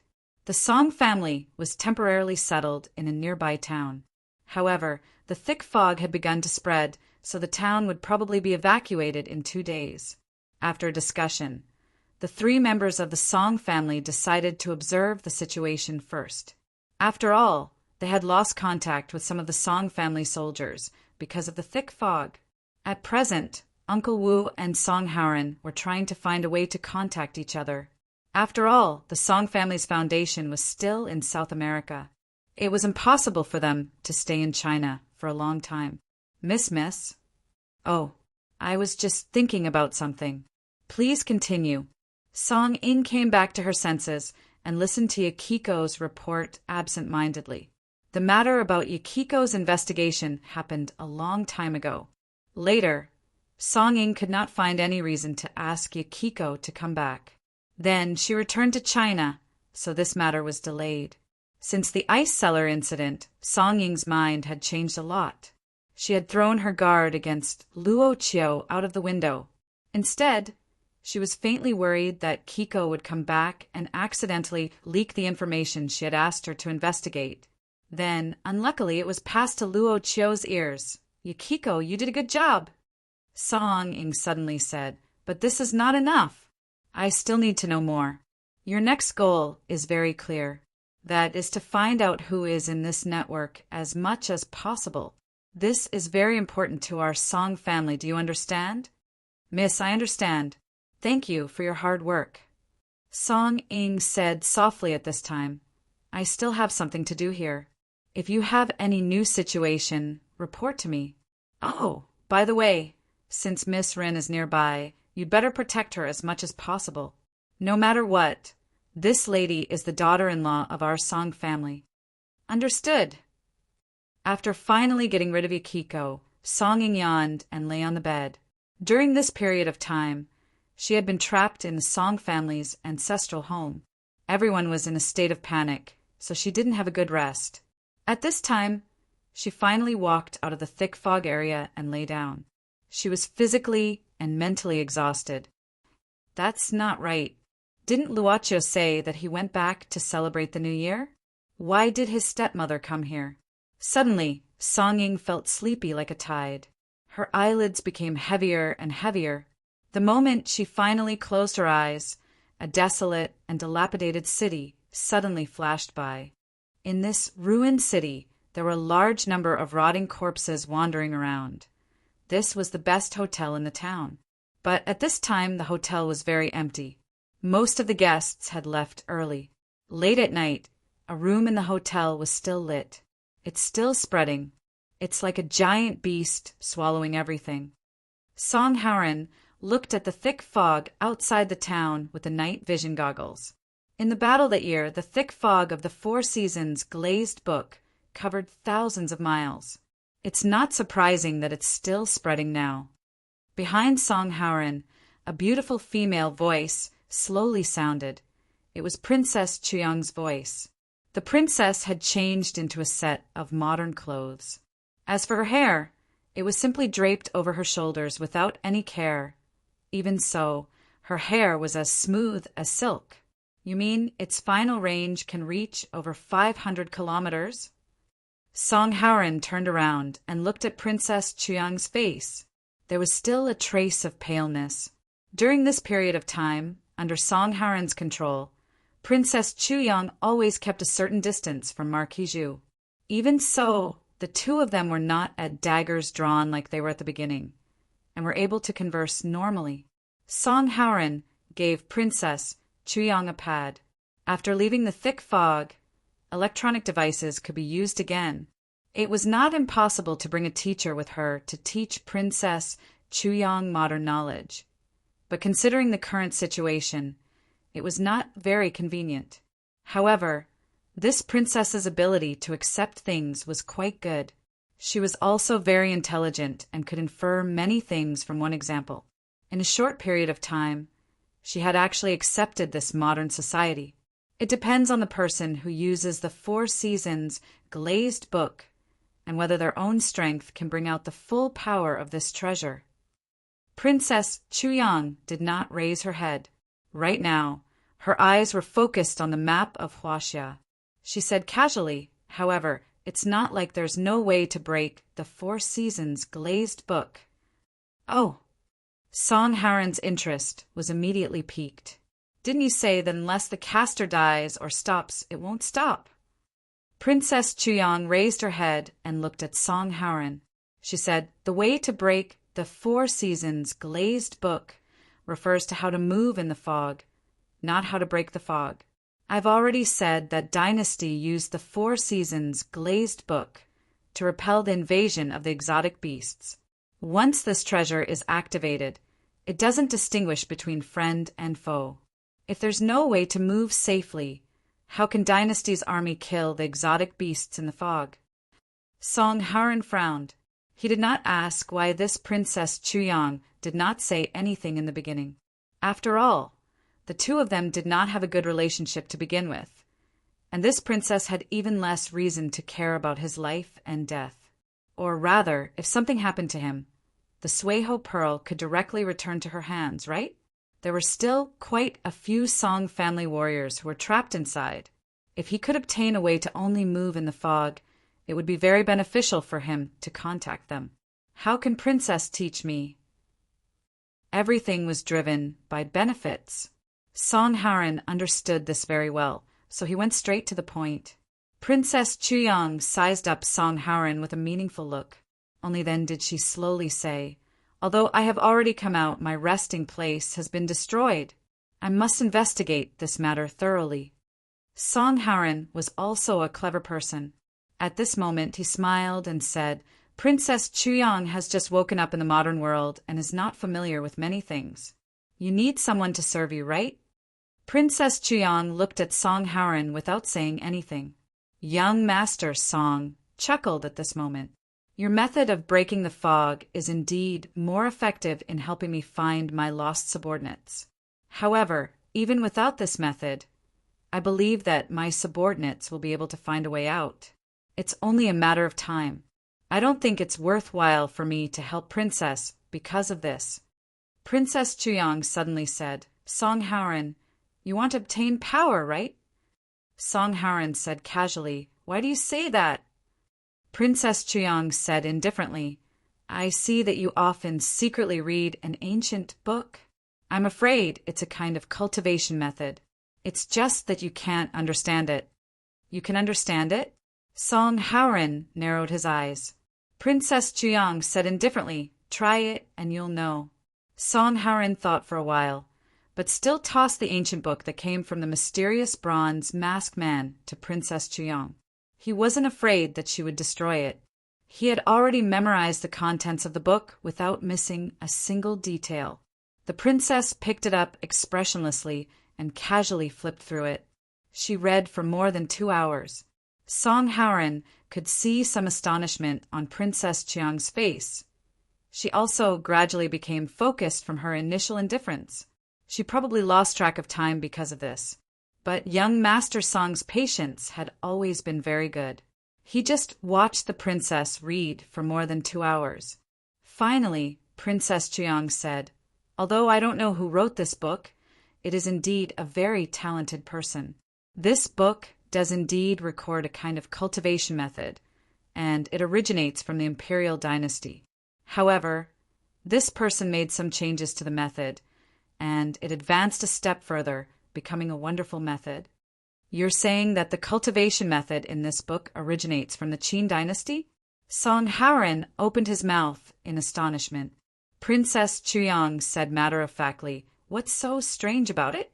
Back then, the demon race of the world was in trouble, and there was even the evil path causing mischief. The world was in chaos. If our great Qin dynasty didn't have the power to resist, how could we suppress the world? This method is called Sky Floating Pagoda. It was originally a method that the imperial dynasty bestowed to those who performed meritorious deeds. Among the many methods of the imperial dynasty, it is also very rare.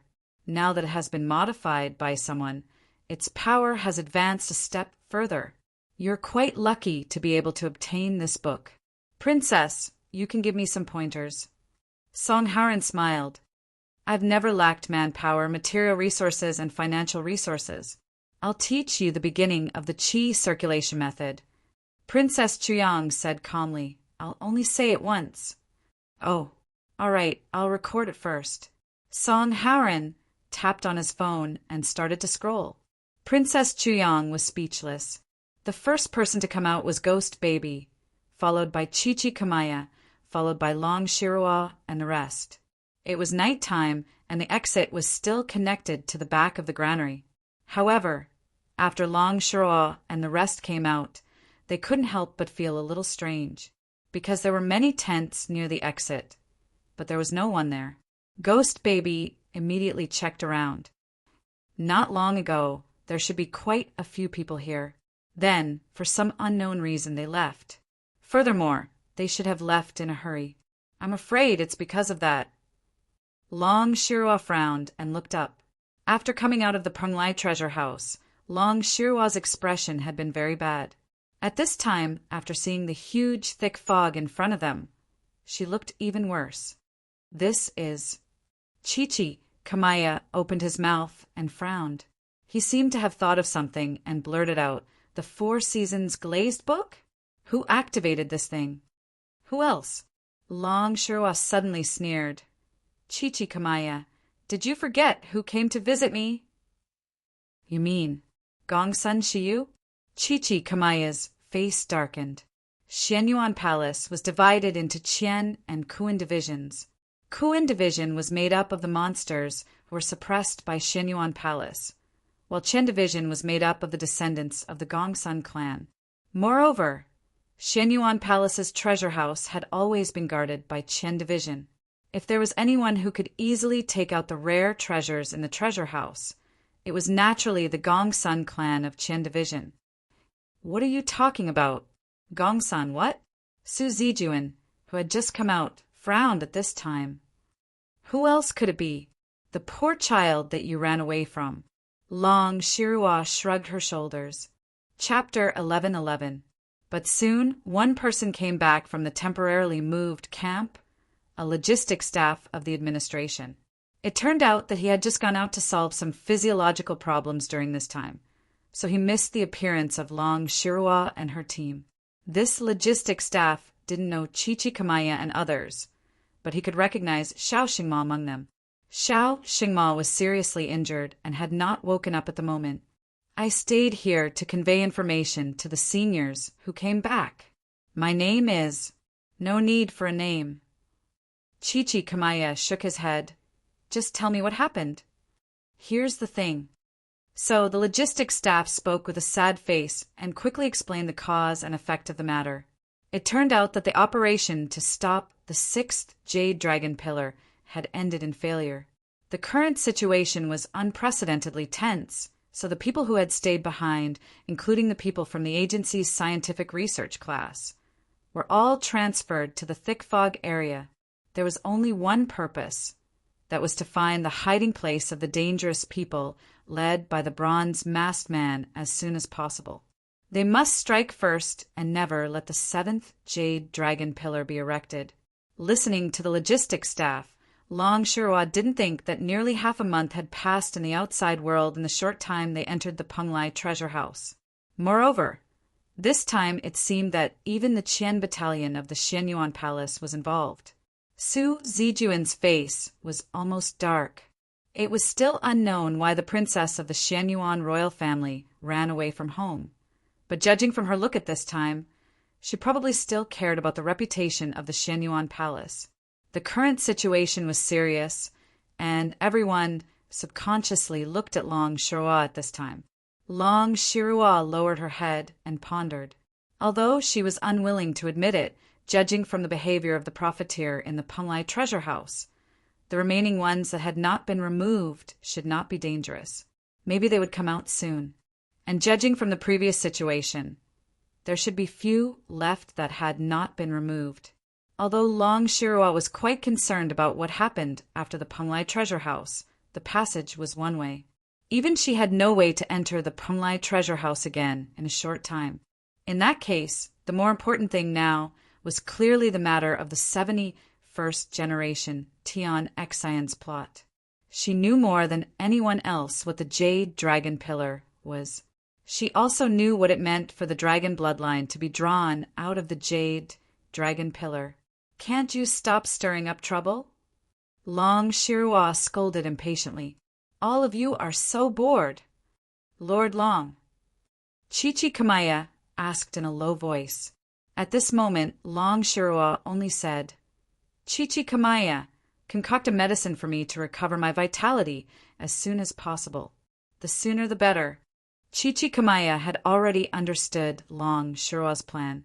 He quickly nodded and ordered Ghost Child to find the necessary herbs. Although the Xianyuan Palace did not appear in the world easily, there were many hidden properties of the Xianyuan Palace in the secular world. Otherwise, how could the Xianyuan Palace's Qingkuan and Qingkuan divisions be self-sufficient by farming? Coming out for activities also required funds. It had to be decent. "Wait, you haven't explained to me why you become like this." Su Zijuan went straight to Long Shirwa, looking down at her and exclaiming in her heart. How many years had it been since she looked down at this old woman like this? God really opened his eyes this time. Who asked you to laugh at me for being underdeveloped? Let's talk while walking. Long Shirwa didn't bicker with Su Zijuan for the first time. She said with a serious face, "After all, this matter involves the internal affairs of the Xianyuan Palace. No matter how willful you are, you'd better stop before going too far." Su Zijuan snorted but didn't continue to ask. Then Long Shirwa soon ordered them to split into two groups. Chichi Kamaya took Ghost Baby to make medicine and heal Xiao Xingma. Long Shirwa, Su Zijuan, and Jessica went into the thick fog to check the situation. As for the meeting place, it was the original villa. The thick fog was strange. It covered the sky and interfered with all electronic facilities. However, it couldn't stop these guys. At most, it only caused some small trouble. The logistics staff of the administration was left behind to explain the situation to those who might return from the passage. Before entering the thick fog, Long Shirwa suddenly stopped Su Zijuan. "Did you buy something from that profiteer? Why? Do you want to check where your child's pocket money goes?" Su Zijuan raised her eyebrows and retorted, "But it's okay if you're a parent. But after all, you're not a parent, right? Master Long, I'm not in the mood to play with you here. Zijuan, tell me." Su Zijuan was silent for a moment and said indifferently, "I have my own plans. As I said, since you're not a parent, You have no right to control me. Since Princess Chirua has become the Shinryu, she has nothing to do with the Xianyuan royal family. I'm with you because it involves Qianbu of Xianyuan Palace. That's all. What does this mortal world have to do with me? I, Su Zijuan, am no longer a human since the day I became a Ba. With that, Su Zijuan walked directly into the thick fog. In the thick fog, everything became dead silent. Everyone was gone, and the building was empty. Only the occasional animal cry could be heard. On the platform of the station, the thick fog covered the entire track. At this moment, a white light flashed on the platform, and then a figure appeared. Gong Sanwoo. Gong Sanwoo looked around and suddenly frowned. He didn't move and just waited for some time. And Gong Fanqing also appeared by his side after 40 minutes. Wua, why did you leave in such a hurry? What did you encounter in Penglai Palace? Gong Fanqing frowned and looked at her arm. She didn't know when there was a tear on her sleeve, and there was even a faint blood stain on her snow-white skin. At the moment when she left, Qin Chiyu had made a slash with her sword. This sword strike had actually injured her. I met a guy who could use the martial arts of Xianyuan Palace. But I'm sure that this man doesn't have any Gong Sun family bloodline in him. Gong Sanwoo's face darkened. This man has cultivated the same martial arts as me, but his level is higher than mine. I couldn't even make a single punch in front of him. Gong Fanqing opened her mouth in surprise and looked at Gong Sanwoo, who was shocked and had a gloomy face. She and Gong Sanwoo were in the same era and had almost witnessed the resentment between this man and Xianyuan Palace. She was very clear about how powerful this man was and how arrogant he was. It was harder to make Gong Sanwoo admit that he was not as good as others. In her impression, only Tai Bai jinxing could make Gong Sanwoo lose his temper. But now there was one more? I didn't expect that the strong ones would appear one after another. Gong Fanqing now recalled the things in the square outside Penglai Palace, such as Huang Baifu, who made a terrible punch, although this punch had a taste. Not only that, there was also the mysterious Taisetsu and the man and woman beside Taisetsu. Gong Fanqing couldn't see through them. Although she provoked Qin Chiyu at the beginning to cover for Gong Sanwoo, she had been secretly observing everyone in the square. Let's not talk about Huang Baifu and Baiji first. In this Penglai treasure house, the strong ones appeared one after another. Gong Sanwoo frowned. Jiang's was said that 500 years had passed in the outside world. I'm afraid it's true. The outside world is not the place we are familiar with. Gong Fanqing looked around and nodded silently. The jade slip in her and Gong Sanwoo's hands was a tool to leave the Penglai treasure house, but it could only be used once. When the white jade slip was crushed, she would return to the place before she entered the Penglai treasure house. Gong Fanqing remembered that she entered from a secret valley, but when she came out, she didn't know what was in front of her. Although in the Penglai treasure house, when Jiang's was said that 500 years had passed, the reaction of the two was quite strange. However, when they really appeared in this modern world, a strange feeling of being out of place came along with it. What's wrong with the heavenly axiom? I even have a feeling that I'm being watched all the time. It's really changing. Gong Fanqing sighed and suddenly said, Now, 500 years have passed. I don't know if His Excellency already knew that the time in the treasure house was not equal to the time in the outside world when he let us enter the treasure house. Our mission this time is considered a failure. Gong Sanwoo also sighed. We have to find His Excellency as soon as possible. I vaguely feel His Excellency's aura nearby. While the two were talking, the sound of rapid footsteps suddenly came from the platform. Someone shouted from afar, "The one in front, hurry up! Don't get lost. We have to start to cross the thick fog and leave." It was the rescue team that was sent from the outside world. In the thick fog area, they were constantly searching for people. A soldier, Gong Sanwoo and Gong Fanqing, looked at each other at this time. Gong Sanwoo quickly stretched out his hand and grabbed in the air. A figure screamed in horror, and was directly sucked into Gong Sun Wu's hand from the thick fog. The soldier was very frightened at this moment, but Gong Sun Wu didn't care. He stretched out his hand and directly grabbed the soldier's head, saying indifferently, "What have you experienced in the past 500 years? I want to know."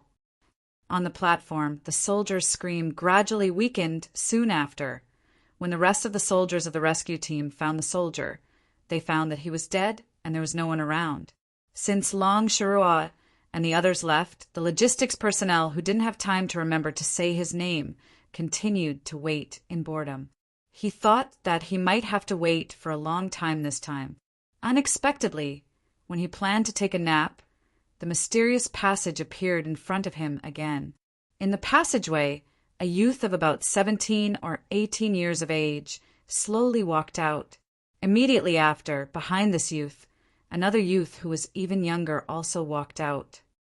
Mo Xiaofei and Zhu Feng. After these two people came out, the passage disappeared again. According to the previous experience, those who came out of the passage were the mainstays of the Taoist and monster realm, or the big shots. Therefore, the logistics personnel hurriedly trotted up with a respectful look. Although these two people looked very young, the appearance of a Taoist cultivator and a monster naturally couldn't be judged by common sense. "Seniors, it's my pleasure to meet you. I'm from the logistics department of the administration." The logistics personnel cupped his hands. "Administration?" Mo Xiaofei interrupted directly at this time. He frowned, looking at the logistics personnel with sharp eyes. The logistics personnel's heart beat fiercely for a moment. At this time he didn't dare to look at the eyes of Mo Xiaofei. "Yes, I'm from the logistics department of the administration. I don't want to have any contact with this administration." After saying this, Mo Xiaofei waved his sleeve, jumped into the air, and flew away directly. Seeing this, Zhu Feng ignored the logistics personnel and hurriedly followed up. The logistics personnel looked at the two people in the distance. "My name is—" "Can't you just listen to my self-introduction?" he roared, picked up the stone, and threw it. But he quickly calmed down. He stayed here not only to deliver the message to the people who came out, but also to report to the headquarters. Among Long Shirua's team, although he only recognized Xiao Xingma through the file, he had already reported it to the headquarters. At this time, he naturally had to report about these two young men. At this time, the passage suddenly opened. The logistics personnel suddenly quivered and was ready for battle. He saw a beautiful woman in white walking out of the passage with a sword in her hand. Another person he didn't know. The logistics personnel muttered in his heart and walked forward. "Hello, I'm from the logistics department of the administration," but the woman in white looked cold and didn't listen to him. She stepped on the ground and flew into the night like a fairy. "My name is—" Alas! When the sky was about to brighten, the passage opened again. This time it was 100 Tribulation Taoist who walked out.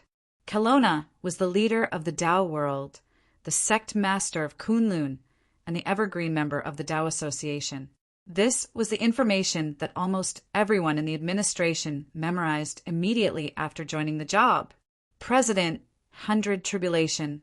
You finally came out." "You are." 100 Tribulation Taoist looked at the man in front of him in surprise and asked in confusion, "President, 100 Tribulation. I'm from the logistics department of the administration." He was so touched. "Wait a minute. What's that?" Unexpectedly, 100 Tribulation Taoist frowned and interrupted at this time. He looked at the thick fog in front of him with a dignified gaze. I just want to introduce myself." In the dim lobby, the candles hanging on the wall were suddenly lit. The orange light illuminated every part of the lobby. In the center of the lobby, Luoqiu slowly walked out of a distorted space as tall as a person. Beside him, Luoya looked uneasy. Her hands nervously grabbed Luoqiu's clothes and followed him out. "Don't be afraid. From now on, you'll live here." Luoqiu looked at Luoya with a smile and said softly, "I'll accompany you?" At the back of the lobby, there was a slight sound at this time, which easily attracted Luacio's attention. "Is there anyone here?" Luacio subconsciously looked at Yi. Miss Maid held her face at this time. "Oh, Miss Nero seems to still be in the washroom. I'll go and take a look." "Master, you rest first. I'll make tea for you right away." Luacio nodded and walked to the study. Luoyi was unwilling to let go of her hand, so he could only take her with him. Chapter 11-12.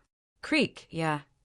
As the door of the washroom slowly opened, a gust of cold air drifted out at this time. At the same time, a withered hand with finger bones that looked like branches suddenly reached out and grabbed the door. Miss Maid took a step back and looked down at him. The hand moved the door panel inwards, little by little. In the dim light, a face that was almost buried under the cheek was slowly rising with white hair. Miss Maid could even clearly see the desperate look on the face. "Oh, Miss Nero, are you all right?" Miss Maid asked softly. You try for 20 days, only drink water. See, it's my fault." Miss Maid was sincerely apologetic at this moment. "I'm really sorry. Please wait for a while.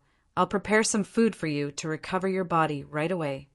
Miss Maid finished and left in a hurry, as if she was eager to make up for her mistake.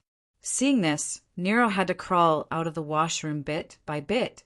Ordinary people could only drink water to maintain their hunger for 7 or 8 days, and they would have died long ago. She could hold on for so long because of her well-tempered body. But even so, during this period, the pain Nero had to endure every day increased exponentially. The pain in her body had to be suppressed regularly with medicine. Without medicine, he could only endure it. This was already a huge burden on the body.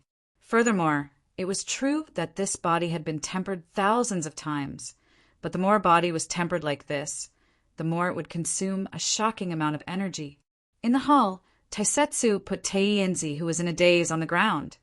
Since he was picked up by himself, Teiinzi had been like this all the time. At this time, he seemed to have accepted his fate. He leaned against the foot of the tea table and stared blankly at the old gramophone in the corner. "Taisetsu, right?" "Well, yes." Taisetsu nodded. He sat forward and asked, "Bro, what's the matter?" Teiinzi raised his paw and pointed to the old gramophone in the corner. "Inside the cabinet, count from the left. Take out the 9th disc. It's heavy, and the extra one is specially hidden by me. Can you help me take it out and play it?" It should be no problem." Taisetsu thought for a while. Neither the boss nor the servant girl seemed to have warned him not to touch the things here. Of course, Taisetsu didn't have the habit of touching things here. He thought it should not be a big problem to play a song with the gramophone, so he agreed readily and asked curiously, "By the way, bro, why do you suddenly want to listen to songs?" Teiinzi looked at Taisetsu helplessly and said in a low of vicissitudes of life, "I was a decent man when I was alive. It's not too much to ask for something I like before I die. Of death, the last meal of a condemned prisoner can be more sumptuous. Bro, what have you done?" Taisetsu shook his head, but he was the kind of person who would do what he promised, so he still walked towards the gramophone.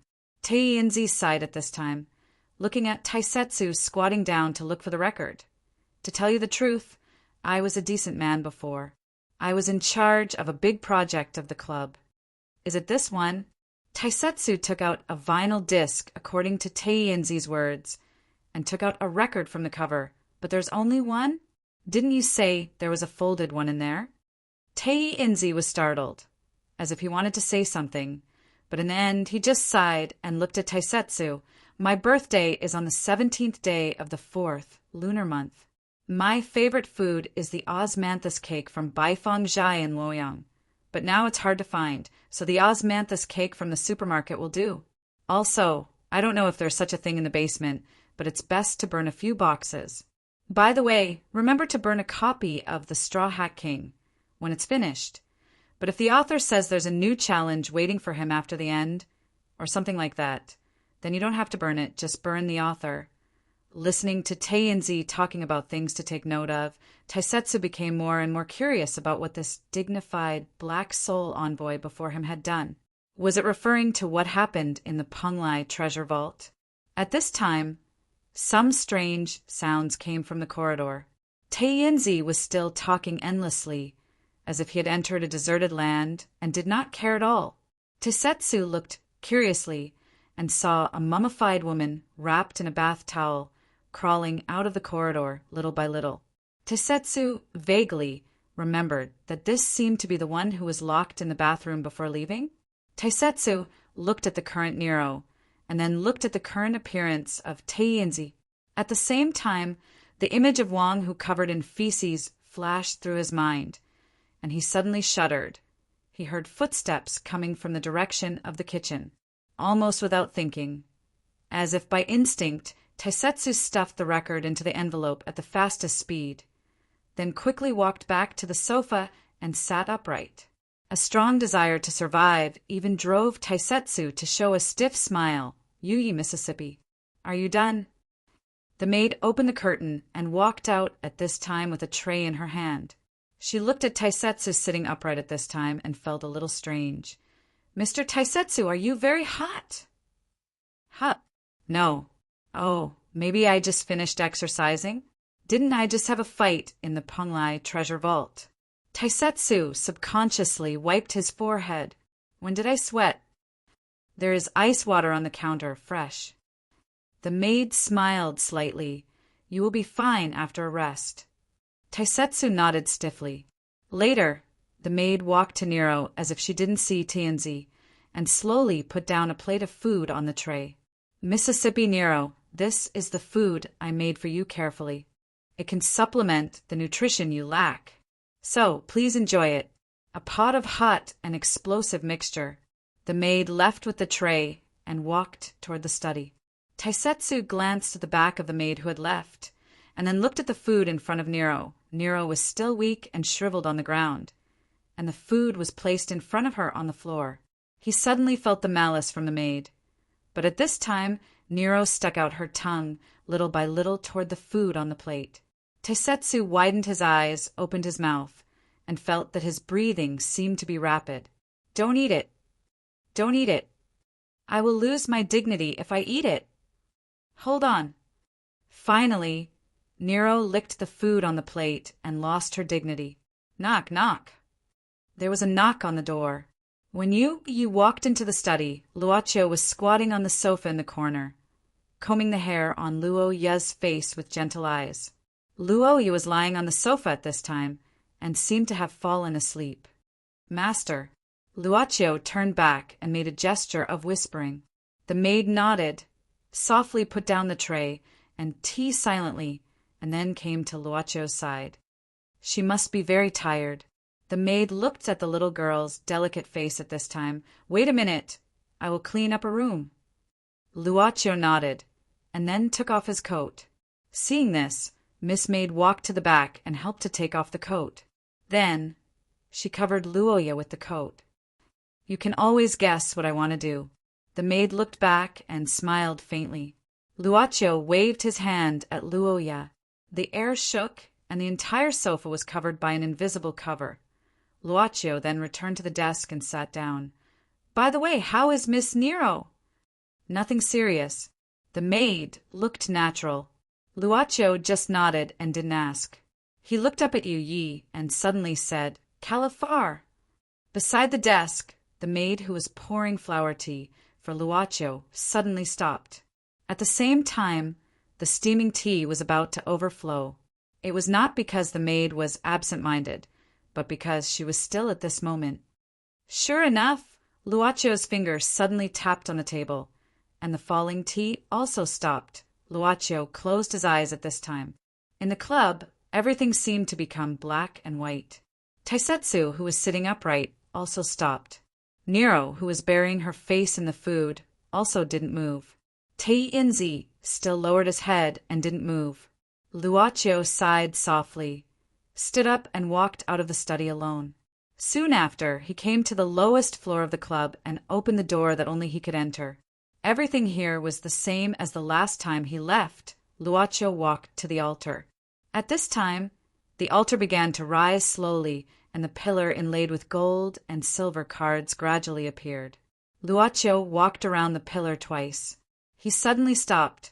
This is actually not good, if there is no one who can talk to me. It was dead silent here. Only Luocho's voice sounded. Accept freedom. Luocho looked at the altar in front of him and said expressionlessly, I can do anything I like, right? The pillar on the altar slowly descended. Luocho looked at it, took 2 steps back, then turned around and walked out of the room where the altar was and returned to the study again. The moment he sat down, everything returned to normal. The flower tea was still steaming, and the fragrance that could make people feel peaceful spread out. Luocho looked at Yu Ye's side face at this time. Finally, Yu Ye's wrist moved, and the teapot was set straight. A cup of flower tea that was 80% full was completed. I picked some fresh ones before I went out. Master, please have a taste. She took the teacup and walked to Luocho's side. She bent over and put down the teacup without any change on her face. Luocho couldn't help but reach out his hand and touched Yu Ye's cheek. Miss Maid was stunned. Master. Miss Chambermaid turned round on this occasion. Luocho was now in the embrace of Miss Maid, like a child who wanted to ask for something. He put his ear on Miss Maid's body, as if he wanted to listen to something. She didn't say anything, just closed her eyes, and gently held her master's head with her hands. They hugged each other like this. After a long time, Luocho took a deep breath, letting go of Yu Yi, and said apologetically, I seem to have forgotten myself. Master, what happened to you that made you unhappy? Yu Yi shook her head. Her tolerance was completely above her etiquette, but she was tolerant to her master in front of her. Luocho seemed to return to normal. He looked at Yu Yi, and his eyes were different from before. I just suddenly wanted to hug you, and thought that you wouldn't refuse me. Now it seems that I wasn't refused. Miss Maid just took Luocho's hand and put it in front of her chest, and said softly, Yu Yi only belongs to you. As long as I'm still the boss of the shop? Luocho suddenly asked. But Miss Maid said, please take me away. One day, before the seed of love that was gushing out of my heart at this moment disappeared completely, I could really fall in love with you. Stay with me for a while. The pendulum clock on the wall swayed, and the ticking sound filled every place in the lobby. When Yu Yi left, she took Luoya with her to decorate a new room for her. Luocho walked out of the study room. Nero had eaten all the food on the plate and even licked it quickly. Now she was leaning against the counter, looking at the ceiling blankly, but her breath was better. Taisetsu saw the boss come out, and he was about to greet him, but Luocho waved his hand to stop Taisetsu. He came to Nero's side. Although she ate the food on the plate very cleanly, and there was no food residue on her face, there were still some grease stains left. I'm really sorry. Along with Luocho's voice, Nero's body was also recovering at an incredible speed. She returned to her previous state, no more, no less. Her injuries were still there. Luocho took out a handkerchief and personally wiped the grease on Nero's face. In the next transaction, I will give Miss Nero a suitable discount. I'm sorry, I can only give such compensation. Nero's eyelashes moved at this moment. After recovering, she looked at Luocho and suddenly said, Boss, you are so good to me. Aren't you afraid that your servant girl will quietly erase me from all senses? Miss Nero, you must be joking. Luocho smiled and said, How can we do anything to hurt the customer? Even if we inadvertently cause losses, we will compensate immediately. Nero smiled. She reached out to Luocho's ear and whispered, In order to survive, I can do anything. This is your personal freedom, Miss Nero. That's good. Nero narrowed her eyes at this time. I still feel unsafe, so from now on, I want to sell myself. I will sell myself, and then I will become your person. You can't refuse, right? The customer's request. Also, you said to give me a discount. Taienzi on the side suddenly moved at this time, looking at Nero pitifully. Does this silly girl think it's okay? Chapter 11:13. From a personal point of view, Luaccio didn't approve of Nero becoming a member of the club because Nero had his spiritual seed in her body. If possible, Luaccio didn't want to lose Nero's vision just like that. However, based on the club's most basic transaction principle, since the customer made a request, the transaction would be triggered under the premise that the price could be paid. It would be involved in endless transactions, whether the customer was willing or not. But the power had reached that level, and it would never change. This might be a part of the lost freedom, a feeling of helplessness. Luaccio knew that step might come soon or late, but it would inevitably come. Most likely, he would become like the previous one and lose interest in everything. Just like the club's motto, you need to pay for what you get. He would become the agent of the eternal and indestructible origin in the endless time and space, and also a puppet under the will of the origin. It was also equivalent, right? Nero's request was approved by the altar. In fact, every transaction would be approved by the altar, and the most important transaction contract would appear. The power of the contract came from the altar, and Luaccio was just a witness and executor. Nero's biggest wish was to live. In the club, the customer's most basic thoughts would always be magnified. Perhaps your spirit is strong enough, you will strong enough, and you can resist, but you will be stimulated in the end, because you have been here for a long time, because you have made enough transactions, because you have walked on a path of no return from the very beginning. She seemed to only want to live, no matter what kind of way. But the request to live could be very big. It could live until the end of time, or even eternity.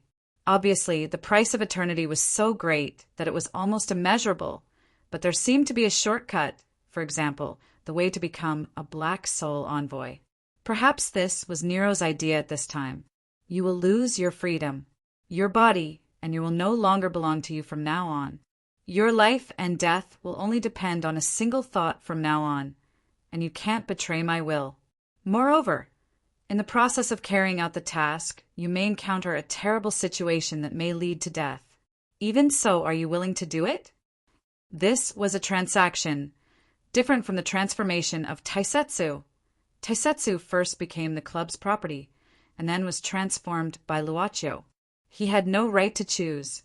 At this time, both Taisetsu and Teinzi silently watched Nero, because Nero was likely to become their kind in a few minutes. Boss, is it really good to do business like this? Nero looked at Luaccio's eyes at this time. Aren't you afraid that the customer is unwilling? Luaccio smiled and said, if we make it clear, there won't be too many arguments in the future, and the choice has always been in the hands of the customer. Nero said indifferently, but the more beautiful thing is always on your side, isn't it? Although there is the so-called choice, where can there be a better choice than this? Looking at the parchment slowly floating in front of her, Nero easily pressed her palm on it. She whispered, I don't want to hurt like this anymore. The transformation process was very simple. Under the power of the club, the transformation process was even less than 10 seconds. Nero gave up her human body and obtained a body composed of the source of the foreign body. The scars on her body disappeared at this moment. She looked at her brand new body and felt the relaxed feeling that she had never felt before. Even without the use of drugs, it didn't hurt anymore. It doesn't hurt anymore. It hurts so much that it flies away. The voices of her childhood parents suddenly flashed in Nero's mind. It really doesn't hurt anymore. Nero looked at Luaccio and smiled. Luaccio saw a drop of tears slowly flowing from her eyes. This was the first time that Luaccio saw Nero smile. It was not cruel, indifferent, ferocious, frivolous, malicious, and evil. It was just a very ordinary smile. It was so ordinary. There was a new black soul envoy. Miss Maid was not too surprised. She didn't even show any unpleasant expression because it was Nero. In the past hundreds of years, Miss Maid had witnessed many outstanding people become black soul envoys and watched them die in various difficult tasks again and again. She had long been used to it. Miss Maid's mood even seemed very good. When Boss Luo finished transforming Nero and returned to the study room again, Teinzi was surprised to find that he might not die. Black Soul envoys were managed by Miss Maid. At this time, Miss Maid was carefully explaining the work of Black Soul envoys to Nero. First, you are not allowed to use coercive means to force guests to trade, but you are allowed to use the means of inducing. Nero shrugged indifferently. Second, we don't have any real enemies. Every guest who comes here, even if he used to be hated by you, must maintain the most basic respect for customers. Nero still shrugged indifferently, indicating that she knew. Third, the master is everything to us. We are not allowed to have any thoughts of betraying the master. Especially, we can't be dissolute. We have to put on clothes immediately after bathing. Nero opened her mouth, but didn't say anything in the end. The education was still going on, but it seemed that it would take some time. Crouching Dragon Villa's underground medical room. Momo came to visit Jean Eyre almost every day. At this time, there were only 2 logistic staff and 1 medical staff left in Crouching Dragon Villa. Jean Eyre's current condition couldn't be transferred. Fortunately, Crouching Dragon Villa was built with great care, and self-sufficient power could be maintained all the time. As for the thick fog, it was blocked outside by the enchantment released by the administration. Therefore, the medical equipment here could be used. Perhaps if this enchantment could be moved, it wouldn't stay here but be used to move in the thick fog. Perhaps because it was too boring to stay here, the nurse, who was ordered to stay, began to clean up. For example, she planned to wash Jean Eyre's clothes. There were still bloodstains on the clothes which were taken off during the treatment. Then she put it in a corner and ignored it. When she picked it up, something suddenly fell out of the clothes.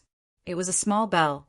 This bell, the sound of the bell falling to the ground, attracted Momo's attention.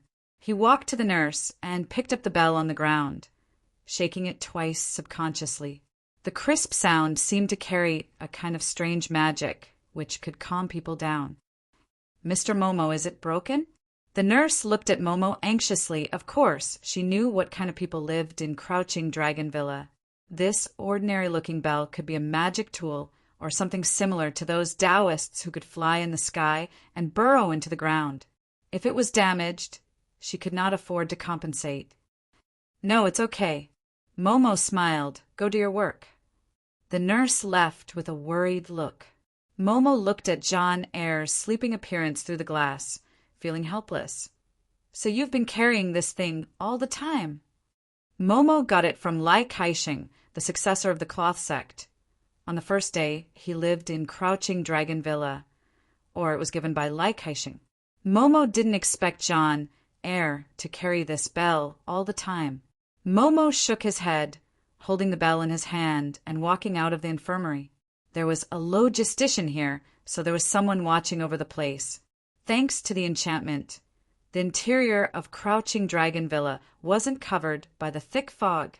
But looking from the courtyard, Crouching Dragon Villa looked like a small world isolated in the thick fog. The fog was so thick that the villa looked dark.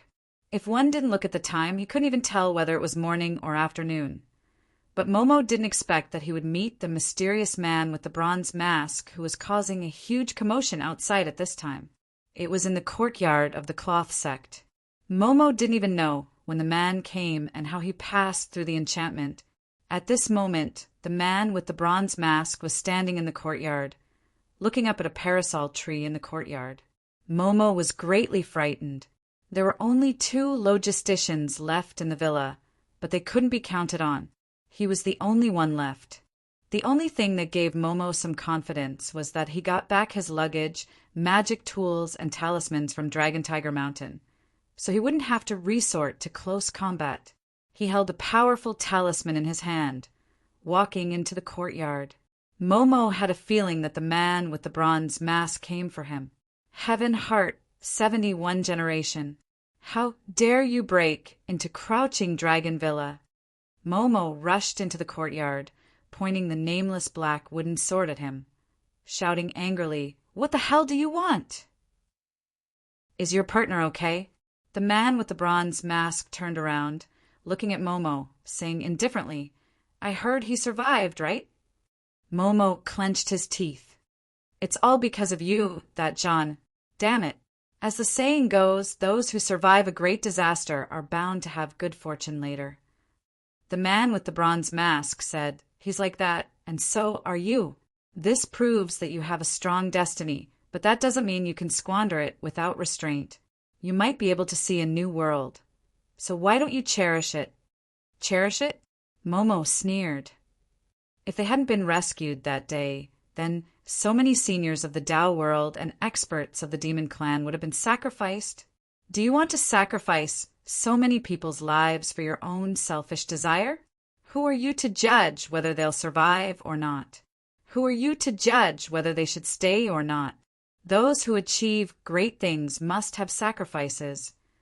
The man with the bronze mask said indifferently, In ancient times, weak tribes would abandon their old and weak clansmen in order to maintain their vitality, leaving more food for their descendants. It's the same principle. They've exhausted their potential in the long years. Even if the spirit chi recovers, they won't be able to break through their current state. Therefore, they put their hopes on those with potential and were willing to sacrifice themselves. In your opinion, it's only for their own selfish reasons. They did it willingly? Momo opened his mouth in surprise. You don't know. The man with the bronze mask said, The pain of not being able to progress further, the despair of dying at the end of one's lifespan. You haven't seen the scene where the road is still there, but it's completely blocked. Cultivating for 100 years in vain. Cultivating hard for a few decades until their potential is exhausted and they're on the verge of despair. Yet, the days pass by mercilessly. Do you know all these? Accompanied by the voice of the man with the bronze mask, many scenes appeared in front of Momo. Cultivators who chose to end their own lives in despair. Demons who roared to the sky in grief and indignation. Hatred, hatred, hatred. Kill, kill, kill. Momo didn't know how long it was, but he only felt cold sweat. That endless resentment and pain seemed to penetrate into the depths of his soul. The black wooden sword fell to the ground as he couldn't hold it firmly. Momo knelt on the ground, weakly. He knelt in the endless unwillingness, anger, and despair. Those were the people and demons who had lost their lives in despair after their mortal paths were blocked, until the sound of the bell suddenly rang, breaking this resentment like a bolt of lightning. Momo's mind was pulled out of the horror. He gasped for breath and looked at the man with the bronze mask in front of him. He didn't know when the man had that bell in his hand. Whether it's the Tao world or the demon world, it seems peaceful. The man with the bronze mask said slowly, But how many undercurrents are surging? You may not realize it. It's accumulating. This despair has been accumulating, and this depression is increasing day by day. When that day comes, it can't bear it anymore. When it can't suppress it anymore, madness will follow. Perhaps it will really go to the extreme. Do you know why the administration was set up after Xian was established? Momo shook his head blankly. Because it's even crazier. The man with the bronze mask said indifferently, Taoists secretly used the lives of mortals to break the shackles. The demon clan has become crazier. They became more secretive, and their means became crazier and more extreme. If they couldn't absorb the spiritual energy of heaven and earth, they would absorb the essence of mortals. The tranquility and inaction of the Taoists had long disappeared, and they had more or less turned into the demon clan, becoming the devil that devours humans. It was like a plague, quietly spreading to the Taoist and demon world. We only have two destinies, to die in madness or to find a new breakthrough. If we don't find a breakthrough, we will only die crazily, and it will even engulf the entire mortal world. How could it be? You should feel lucky. The man with the bronze mask walked to Momo. You should feel lucky that they finally chose to sacrifice instead of going crazy. You should feel lucky that they are still willing to open a way for you to survive, leaving hope to you. Momo raised his head, looking at him. He slowly took off the bronze mask on his face. Now, do you still think we did it for our own selfish interests? Momo widened his eyes in disbelief. It's you. Chapter 11:14. It was Lai Kaixing in front of him. not Tian Xian 71 generation. Momo was shocked, but he also understood something. Back then, after Jean received the imperial edict, he was brought away by him. No matter where he hid or where he fled to, he would always be found by both Taoists and Taoists. It would be fine if it was those who were stronger than him, stronger in magic power and terrifying in Taoist power, but later on, even people from all walks of life could easily find him. Even when he hid under the ancient well in Song Clan's ancestral house, he was still found. This ringing bell. Momo forced a bitter smile. Have you planned all of this since you gave it to Jean? In fact, I don't know who can get the edict. I didn't think about this when I gave it to him. I can only say that everything is predestined. Bronze Masked Man. Lai Kaixing said indifferently. Of course, I don't mind if you think it's premeditated. You stole Tian Xian's 71 generation's identity. Momo took a deep breath. He suddenly felt fear. Taoists and even the administration had been targeting Tian Xian's 71 generation. But if it wasn't Lai Kaixing, but Lai Kaixing, who was the 72nd generation, as the successor of the cloth gown sect, he was respected by the Taoists and demons. As the representative of the Taoist Association, he had half an official background. He might have been in contact with the administration for a long time. He had been hiding in the light. He even used the power of the light to openly grasp the intelligence of the Taoist and demon realms and the administration. With such terrifying resources, even if it was the cotton cloak Tao who didn't specialize in feng shui and metaphysics, if it were another person, they would often be able to see through the situation first. This time, Lai Kaixing didn't answer Momo's question. He put on the bronze mask in front of Momo. This time I came here to do something. It's an accident to meet you. Since it's an accident, let it be brief. Lai Kaixing seemed to want to leave. Momo subconsciously threw out the talisman in his hand, but this powerful talisman of Dragon Tiger Mountain was blocked by an invisible force before it could get close to Lai Kaixing. Then it turned into ashes. Seeing Lai Kaixing leaving, Momo hurriedly shouted, "Why did you expose yourself in front of me? Aren't you afraid that I will expose your identity? It doesn't matter whether you're exposed or not. Even if you know it's me, it won't change anything." Lai Kaixing's voice had already faded away. He had already disappeared into the thick fog. "Come back, Lai Kaixing. Use your own eyes to see the truth behind this peaceful world." Light. Momo rushed forward, but he couldn't see the enemy's figure at this moment. There were only a few people left in the villa, and they were in charge of logistics, so Momo's movement obviously didn't alarm them. After Lai Kaixing left, Momo seemed to have lost his soul. He stayed in this courtyard for a while before walking out aimlessly. However, Yan Xiaoxi returned at this moment.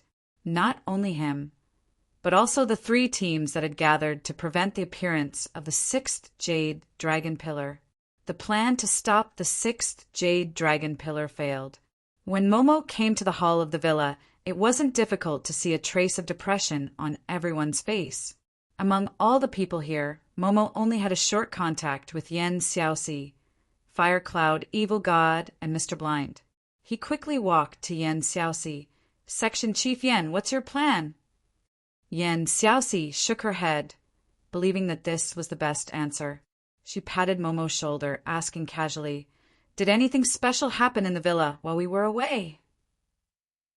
Momo opened his mouth, subconsciously wanting to tell her about Lai Kaixing, but at this moment he suddenly remembered what Lai Kaixing said before he left. "Go and take a look at the truth beneath this peaceful world." He didn't know why, but the words that came out of his throat were blocked. Momo pretended to look at the others, saying quickly, "Nothing special. Besides, there's a barrier outside. Normal people can't come in." "Is that so?" Yan Xiaoxi looked at Momo thoughtfully, then nodded. Now that the 6th Jade Dragon Pillar had appeared, there was only one left. This was the most urgent thing. Yan Xiaoxi just kept an eye on Momo's abnormality. At least she wouldn't waste her energy too much at this moment. I believe everyone is tired. Have a good rest. There's a tough battle waiting for us. Yan Xiaoxi dismissed them temporarily, then left with Fire Cloud, Evil God, and Mr. Blind. Momo actually wanted to do something, but he didn't know what to do, so he left dejectedly. Go and see how to see. He unconsciously walked out of the gate of Crouching Dragon Villa. Looking at everything covered by the thick fog, he couldn't see anything. Momo subconsciously walked into the fog. Of course, he didn't plan to go far, but the villa seemed a bit depressing. He just wanted to change to a more unfamiliar environment. As he walked, a door appeared in front of him. Momo had seen this door before, this old pinewood door. After Fire Cloud, Evil God returned to the courtyard, he suddenly spat out a mouthful of blood.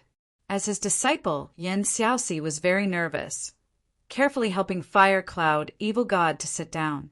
At this moment, Mr. Blind took out a small porcelain bottle, instructing Yan Xiaoxi to let Fire Cloud, Evil God, take the medicine inside. Senior Qing Xiaozi, what happened to Master? Yan Xiaoxi looked very calm, not panicking because of the chaos. Mr. Blind sighed. Your master used Tiger Soul Saber recklessly, consecutively using 2 of Tiger Soul Saber's unique skills.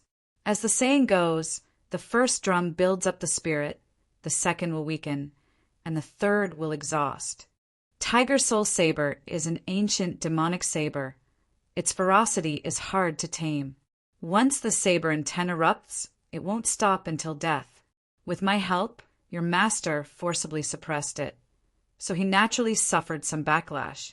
But don't worry, your master has a special physique. It won't take long for him to recover. Fire Cloud, Evil God, had already taken Mr. Blind's medicine and was now meditating. Yan Xiaoxi looked at her master's gradually recovering breath, then secretly heaved a sigh of relief. She then looked at Mr. Blind. Taoist, now that the 6 jade dragon pillars have been erected, are you confident in calculating the exact location of the remaining 7th pillar? I need some time, Mr. Blind said in a deep voice. Before tomorrow, I will give you an answer. Although this formation was created by me, the appearance of the 6 pillars this time is very different. My senior apprentice brother has probably worked hard to improve it. At this point, Mr. Blind suddenly laughed bitterly. It's funny that I've always boasted of being the most outstanding person in the Linen Dao. Today, it seems that my senior apprentice brother's attainment has probably long surpassed me. Judging from the current location of the 6 pillars, my senior apprentice brother has really deduced the formation from back then to a near-perfect level. Heaven's will 71 generation has probably been maintaining and preparing for a long time. Yan Xiaoxi said. Furthermore, after the Long Sha incident, he has already started painstakingly working on it. It's not surprising to use decades to deduce a formation. It's not surprising to have a breakthrough. Mr. was the one who created this formation. He's the source. The 71 generation only managed to deduce it based on this foundation. So please don't belittle yourself, mister. You're not like your master at all. Mr. Blind smiled. He doesn't care so much. When it's time to ridicule me, he won't be careless at all. You old blind man, is this how you talk about someone else's master? Fire Cloud, Evil God, slowly opened his eyes. Master, how do you feel? Yan Xiaoxi asked concernedly. Fire Cloud, Evil God, stopped practicing and stood up. Other things aside, this old blind man's medicine is still very effective. His medicine can't be said to be the best, but the effect has always been very fast. Mister, you're very talented. Yan Xiaoxi could not help but look at Mr. Blind in admiration. This previous generation disciple of the Linen Dao was not only proficient in the art of mystical arts, but he also had extraordinary attainments in the art of healing. Moreover, his own strength was also unfathomable. What talented? I said, he's an idiot. Fire Cloud, Evil God, snorted coldly. He obviously has outstanding talent, but when he does things here and there, it looks like he's full of knives, but none of them are sharp. Biting off more than one can chew. Even a 3-year-old child would understand this principle. but when it comes to this blind man, it disappears without a trace. What a pity for this monstrous talent. If you were to walk a path alone, your cultivation might not be weaker than mine today. Look, even that mediocre senior brother of yours has surpassed you today. Yan Xiaoxi frowned, but did not say anything. Clearly, this was not the first time she had seen Fire Cloud, Evil God's poisonous tongue. If I were to walk a path alone, I'm afraid I would have been beaten to death by you today. Mr. Blind shook his head. Enough with the nonsense. Tell your disciple to prepare something for me. I want to go into seclusion for a day. Fire Cloud, Evil God waved his hand at Yan Xiaoxi, then sat down cross-legged again and closed his eyes, not saying anything. Ding-dang! The bell in front of the door rang all of a sudden. It was the third time for Momo to come to this place. The cold, damp, and all the bad things had disappeared here. He could even smell some special fragrance, which made people feel relaxed unconsciously. But different from the previous 2 times, Momo saw a new face here, a young man with a scarf. As for the metal dog squatting at the young man's feet, Momo didn't care too much about it. Momo saw Nero, and of course Yuyi, who was the maid. At this moment, Nero popped out her head from Yuyi, waving to Momo. "Oh, the righteous little brother, long time no see. Are you here to buy something? Come on, let me serve you." Saying this, Nero rushed to Momo at an amazing speed, pulling Momo's wrist and taking him to a table. "Come on, what do you want to drink?" She was quite enthusiastic. Perhaps Momo's appearance gave her the best excuse to escape from Miss Maid's education, to serve customers. "Why are you?" Nero's enthusiasm made Momo stunned. "Oh, is it strange?" Nero squinted her eyes and smiled evilly. "From today on, I'm an employee of this shop." Momo opened his mouth with amazement, but didn't say anything in the end. Looking at the lively Nero, he thought of the pain Nero suffered by Miss Maid. She couldn't even hold on for 5 seconds before collapsing due to the severe pain. Momo didn't think this could be the reason to kill indiscriminately, but after experiencing these days, he had to admit that this could be the reason for others. He gave a bitter smile, then congratulations. Nero gave a start, looking at Momo with a strange look, suddenly turning back. "General Manager, I can't serve this customer." "Mr. Momo, what can I do for you?" Mississippi Maid walked slowly to Momo, bending down slightly and asking. Momo looked at this perfect face, saying subconsciously, I don't know why I came here, but I shouldn't have walked so far." "Well," Miss Maid smiled faintly. Then, "Please wait for a moment. I'll call the master." "Master," Momo gave a start, saying, "Senior, you're back?" Luaccio hadn't received any business for a long time in the lobby of the club. Undoubtedly, those who came to the lobby would be the club's customers. "Mr. Momo, is there anything I can help you with?" Luaccio looked at Momo, slightly tilting his head and asking. Miss Maid and Nero, who had also changed into a maid costume, were standing side by side at this moment. Momo didn't seem to be used to being asked in this tone by the boss in front of him, or at least the boss who he used to regard as a senior. He frowned, opening his mouth several times but didn't say anything. Luaccio smiled faintly, snapping his fingers.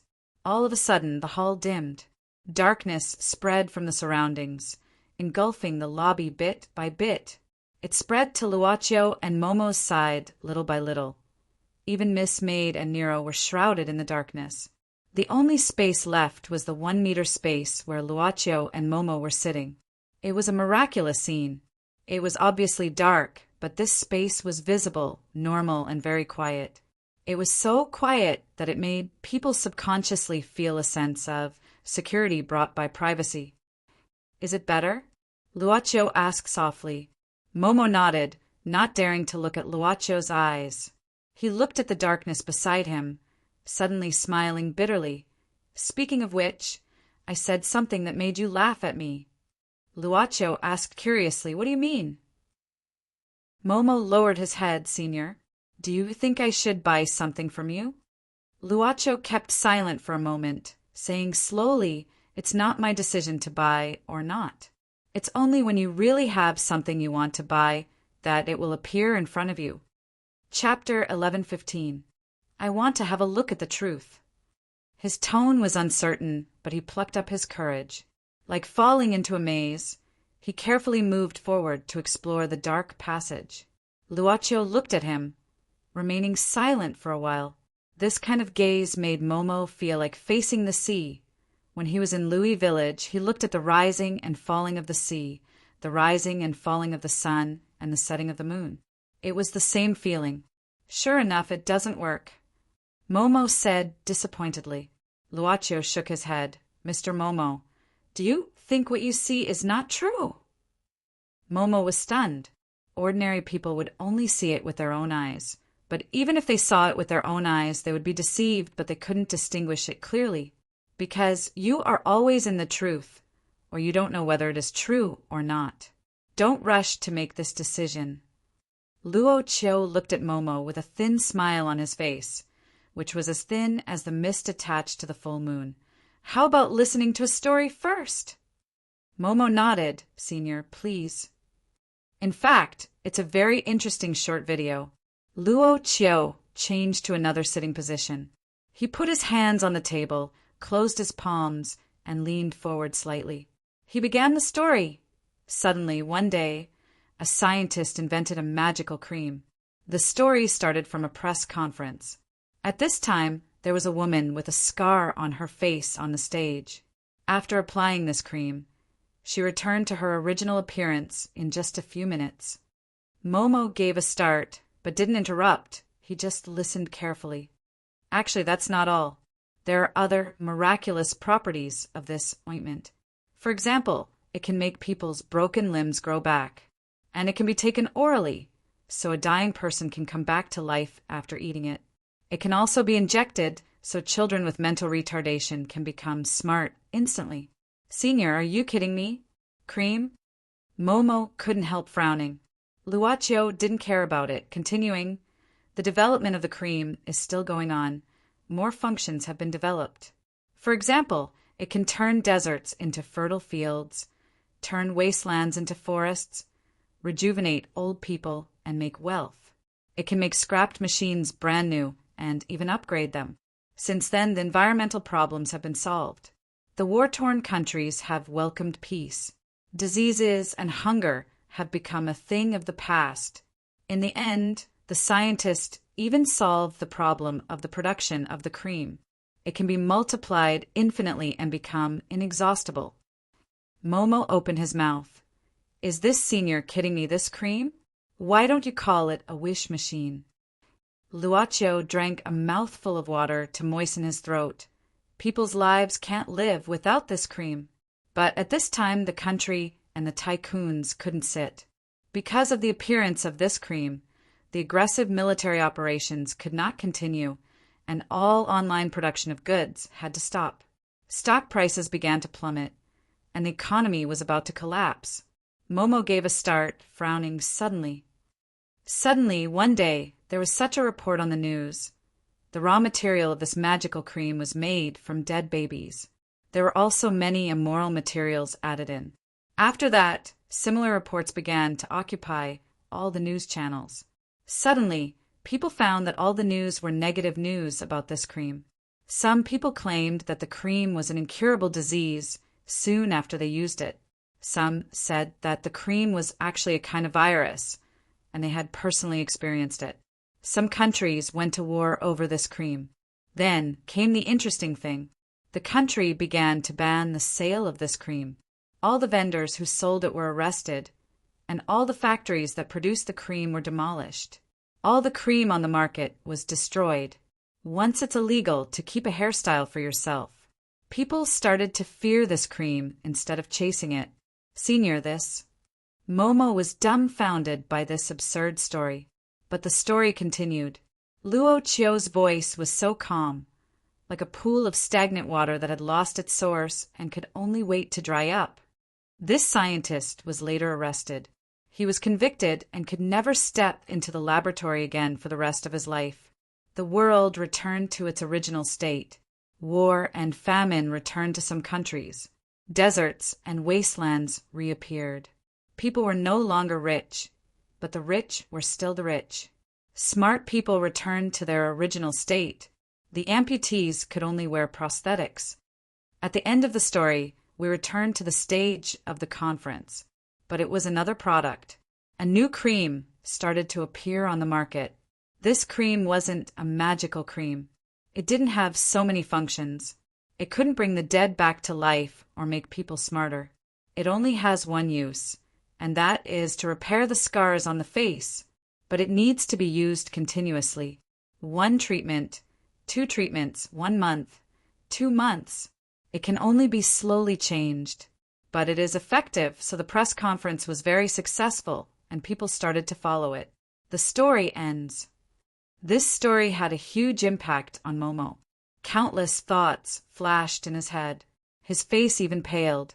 His Tao heart, that had been polished to perfection, seemed to be about to shatter at any moment.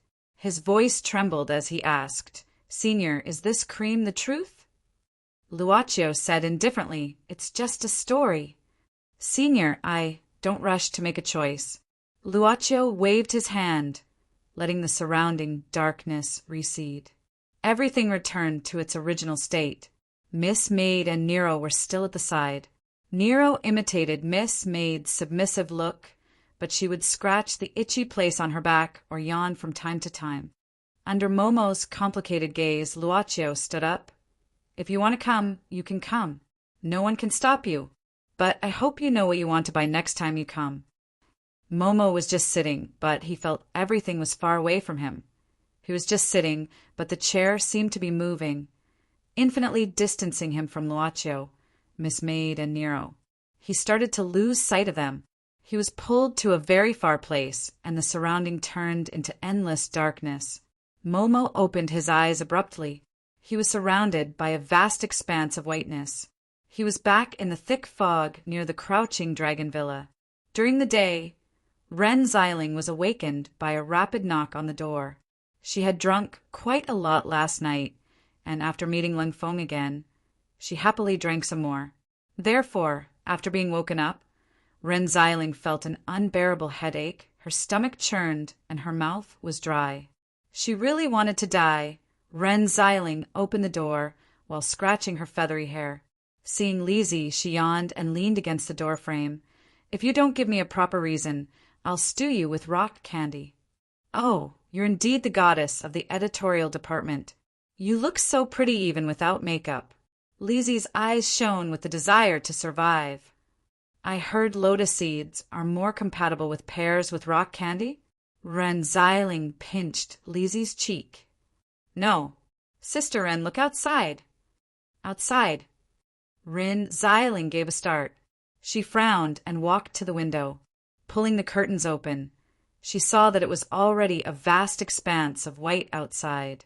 The entire town had unknowingly been completely shrouded in a thick fog. Lizzie was turning on the lights in the room back and forth, but the room was still dark. "Look, there's a power outage and there's no signal on the phone. We've really experienced the life in the disaster area." Ren Xiling quickly combed her messy hair back with her fingers and said in surprise, "What's going on? Didn't they say that the fog would spread here in 2 or 3 days? How did it spread all the way here overnight?" Lizzie shook her head and thought for a while.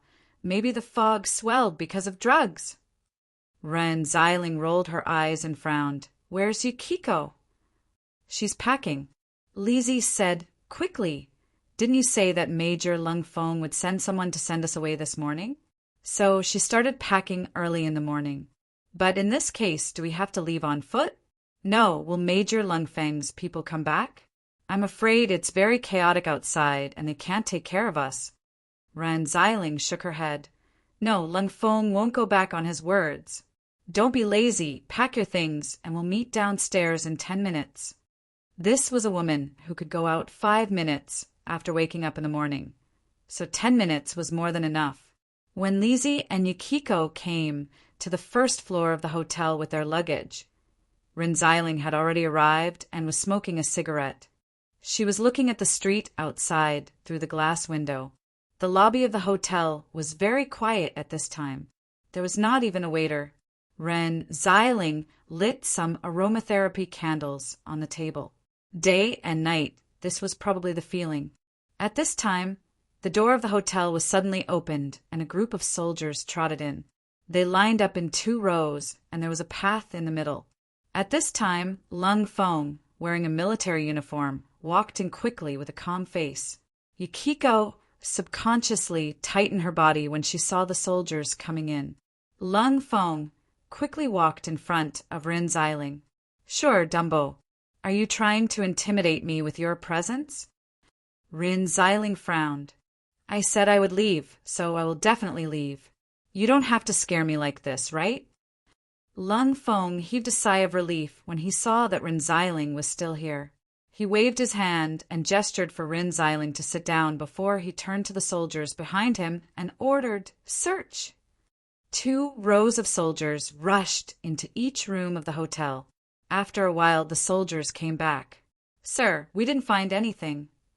Lung Feng nodded. "I know. You go out first and guard outside." When the soldiers went out, Ren Xiling knew something was wrong. She frowned. "Lung Feng, did something happen?" "I'm not sure. This town will become very dangerous from now on." Lung Feng said seriously, "I can't reveal too much, but the original plan of sending you away has to be put on hold. I'll send you to the place where we're stationed for protection." "We can't leave this place." The one who spoke was Yukiko. She asked in surprise, but she felt that her question was inappropriate, so she panicked and closed her mouth. Lung Feng was not angry because Yukiko was Ren Xiling's companion. "It depends. If possible, I'll evacuate you as soon as possible. In fact, it'll be more dangerous if we leave now." Ren Xiling pulled Lung Feng aside and whispered, "Dumbo, what happened? I know what I can write and what I can't write, but I don't like to be unclear." Lung Feng hesitated for a moment, then pulled Ren Xiling a few steps away and said, "There's something here that's attacking people. In the morning, we found a lot of corpses. Their blood was drained, and their bodies were like ice." "What?" Lung Feng nodded. The fog suddenly intensified early in the morning. It turned out that the first escort team was trapped, but when we arrived, almost all of them were dead. Only one of them survived, but he went crazy and said that he saw a man-eating monster. "There's really a monster." Ren Xiling bit her thumbnail in shock. Lung Feng was not the type to joke, but this was too unbelievable. "We can't be sure, but it's something." Lung Feng's expression was grave as he said, "Actually, we discovered something last night. Last night, I left in a hurry because I received a report. In the back alley of the bar where you were drinking, several corpses were found. Their deaths were almost the same as those of the first batch of soldiers and civilians who were evacuated. From the morning until now, there are more corpses." Ren Xiling asked with uncertainty. Lung Feng took a deep breath and nodded. "There are more corpses. Now, even we don't dare to act rashly, let alone leave." Ren Xiling frowned, looking at Lung Feng. "You just came here with a team. Don't you care about anything else? The soldiers from the army are all in town. Before we came here, we've already rescued dozens of people. What are you thinking about?" "Okay." Ren Xiling nodded. "Just do what you need to do. I'll go back to your station with you now." Although Yukiko didn't look at them, she was trying hard to hear something. She glanced at her, but didn't say anything. She was still mindlessly eating the snacks she got from the counter of the hotel, but she also heard every word of the conversation between Ren Xiling and Lung Feng. Chapter 11:16. Rico tried to recall. She had indeed checked that guy's body. He was dead. His head was smashed into pieces, and his brain was splattered all over the floor. He couldn't be more dead. However, she didn't think that Lung Feng was lying. She couldn't help but feel that there was more than one person who was like that guy. Originally, this strange thick fog didn't look like a natural phenomenon at all. At this time, Lizzie put her palm under the table. A white furry ball emerged from her palm and then jumped out of her palm and landed on the ground. "Snow Fairy, walk around," Rico ordered in a low voice. The white furry ball quickly moved to the corner of the wall and quietly slipped out of the hotel. After a while, Ren Xiling and Lung Feng came back. Ren Xiling didn't say anything. She just said in a low voice, "We'll listen to Major Lung Feng's orders for now. Don't ask why, okay?" Rico nodded, and after a moment of hesitation, Ajiko also agreed. Outside the hotel, there were many people, adults, old people, and children.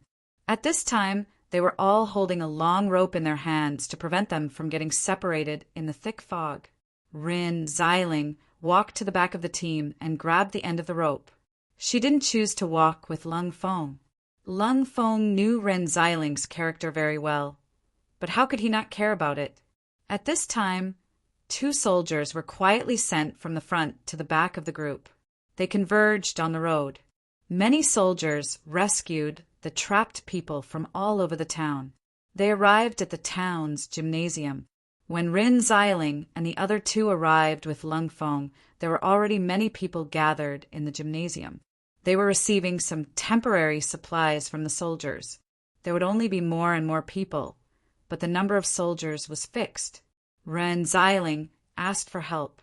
She couldn't stay idle. Instead of letting her wander outside, it was better to let her do some logistics work here. Lung Feng let her do as she wished. At this moment, a soldier walked up to Lung Feng and whispered something into his ear. Hearing this, Lung Feng's expression turned serious. He instructed one of his soldiers to keep an eye on Ren Xiling and the other 2 before quickly walking out of the gymnasium. At this time, there were already 2 men in black suits waiting outside the stadium, and they seemed to be in a hurry. "You 2 are?" "We're from the administration. Here are our credentials." One of the men showed his credentials. Within the system, there were certain departments and certain seals that only a very small number of people knew about. Lung Feng was originally in the local army, but he was later transferred to the capital and became a major. He was still considered an official in the capital, so he had heard of some things. "You." Lung Feng returned the ID to one of the men and looked at them in confusion. Lung Feng could not help but think of the deaths of the innocent civilians and soldiers. The arrival of this mysterious department clearly showed that this was not a simple matter. "We are mainly here to help you evacuate." At this time, the man quickly said, "In this environment, if ordinary people don't have equipment, it will be difficult for them to move forward. Therefore, we need to use some ancient methods." Perhaps because they saw that Lung Feng's rank was not low, one of them directly showed off his skills and controlled a paper crane to fly in front of Lung Feng. This might be a small trick of the Tao world, but to ordinary people it was completely supernatural and mysterious. Even though Lung Feng had experienced many storms, he could not hide the shock in his heart at this time. They quickly got to the main topic. Actually, we were still on the way. This should have been our first stop. However, we didn't expect the fog to suddenly increase and accelerate when it was almost daybreak. We were about 30 kilometers away from here. At 10 o'clock in the morning, the fog had already spread to where we were. The speed of the fog's advance was hundreds of times faster than at the beginning. Lung Feng instantly realized the seriousness of the matter. "Both of you, let's talk inside." Lung Feng nodded quickly. Actually, they could communicate anywhere. Lung Feng just wanted to buy some time to digest this information. In the foggy streets, Wang Hu walked alone, muddle-headed. He didn't know where he was going, and he didn't know when the number of people in this town had started to decrease. At this moment, a white thing suddenly floated over and quickly landed on Wang Hu's shoulder. The little thing's body was very cold. The moment it landed on his shoulder, a chill invaded Wang Hu's body. However, this chill only made him feel cool. "You are." Wang Hu took the little thing off his shoulder and placed it in his palm, revealing a smile. This little thing had a smell that was almost the same as pears. However, this little thing suddenly jumped onto Wang Hu's forehead and stuck to it. Wang, who almost instinctively reached out to slap this thing away. But at this moment he heard Pear's voice. This made Wang, whose muddle-headed thoughts seemed to become much clearer. "Can you hear me? Wang Hu?" Pear's voice rang directly in Wang Hu's ears. Wang Hu nodded and quickly said, "I can hear you, but didn't you tell me not to look for you? Why did you? It's like this about what happened last night." Pear's voice seemed to be very low. "I just want to remind you that the matter of the guy you slapped to death last night is not over yet. Someone found a large number of corpses outside the town, and the state of death was the same as the one in the alley last night. And the time of the incident was early in the morning. Do you understand what I mean?" Wang Hu frowned and said, "You mean that guy is not dead yet?" "He should be dead. After all, he was beaten to such a state by you. If he could still come back to life, I would suspect that he had cheated. So, I suspect that he may have accomplices. In short, I just want to remind you about this matter. You should be careful. Also, don't look for me." Pear's voice suddenly stopped, and the snow fairy that stuck to Wang Hu's forehead also fell off and flew into the thick fog. Wang Hu subconsciously took 2 steps forward, but he quickly stopped, because this snow elf had actually fallen to the ground at this moment. Its body seemed to have been sliced apart by something sharp, splitting it into 2 halves. Wang, who was shocked and hurriedly and carefully held up the snow fairy. At the same time, he anxiously shouted, "Pear? Pear? Pear?" However, this snow fairy did not respond again. At the same time, a figure slowly walked out from the thick fog. "This demon-like thing, is it yours?"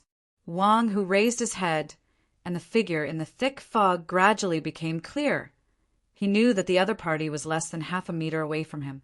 A black suit, black sunglasses, and a black leather suitcase in his left hand. As for his right hand, it was holding a silver, retractable stick. Wang Hu frowned and stood up. He was almost 2 heads taller than this black-suited guy. "Oh, big guy." This man was a little surprised at this time, and he quickly took out a black box the size of a makeup mirror from the suitcase, opened it, and aimed it at Wang Hu. But soon, this man used his hand to pat the box a few times, then shook his head and said with a helpless expression, "Well, this thing can't be used. Electronic devices are really unreliable." "Who are you?" Wang Hu frowned. The man looked at Wang Hu in shock, then slightly opened his arms. "I say, big brother, this outfit, these props, I don't need to say anything, right? This is the style of Miao Jinhong's administration." Wang Hu shook his head. Administration, he had never heard of it. Actually, he had heard of it once from Pear. "Are you serious? There are still monsters that you haven't heard of these days?" The man came closer and looked at Wang Hu up and down, then took off his sunglasses and frowned. "But why do I feel that you look a little familiar?" "You know me?" Wang, who subconsciously grabbed the man's shoulder and asked. His grip was so strong that the man almost screamed out. This time, Wang Hu realized that he used too much force and quickly let go of his hand, looking apologetic. "Sorry, I didn't do it on purpose. I don't remember the past, so. Anyway, I'm sorry." The man was secretly shocked. He was wearing the latest protective suit developed by the administration, which could resist most of the impact. How strong was this guy's grip to be able to almost break his shoulder bone? "You really don't remember? Then, do you remember your name?" "Wang Hu, I only remember this." "Wang Hu?" The man scratched his head and said, "I haven't heard of any powerful monster called Wang Hu. But forget it, I won't mention this for now. Where are the people in this town? Do you know?" Wang Hu shook his head and said, "I'm not sure, but they seem to have all gone in that direction, right? I can smell the scent of many people, and they're all heading in that direction." Wang Hu stretched out his finger into the fog.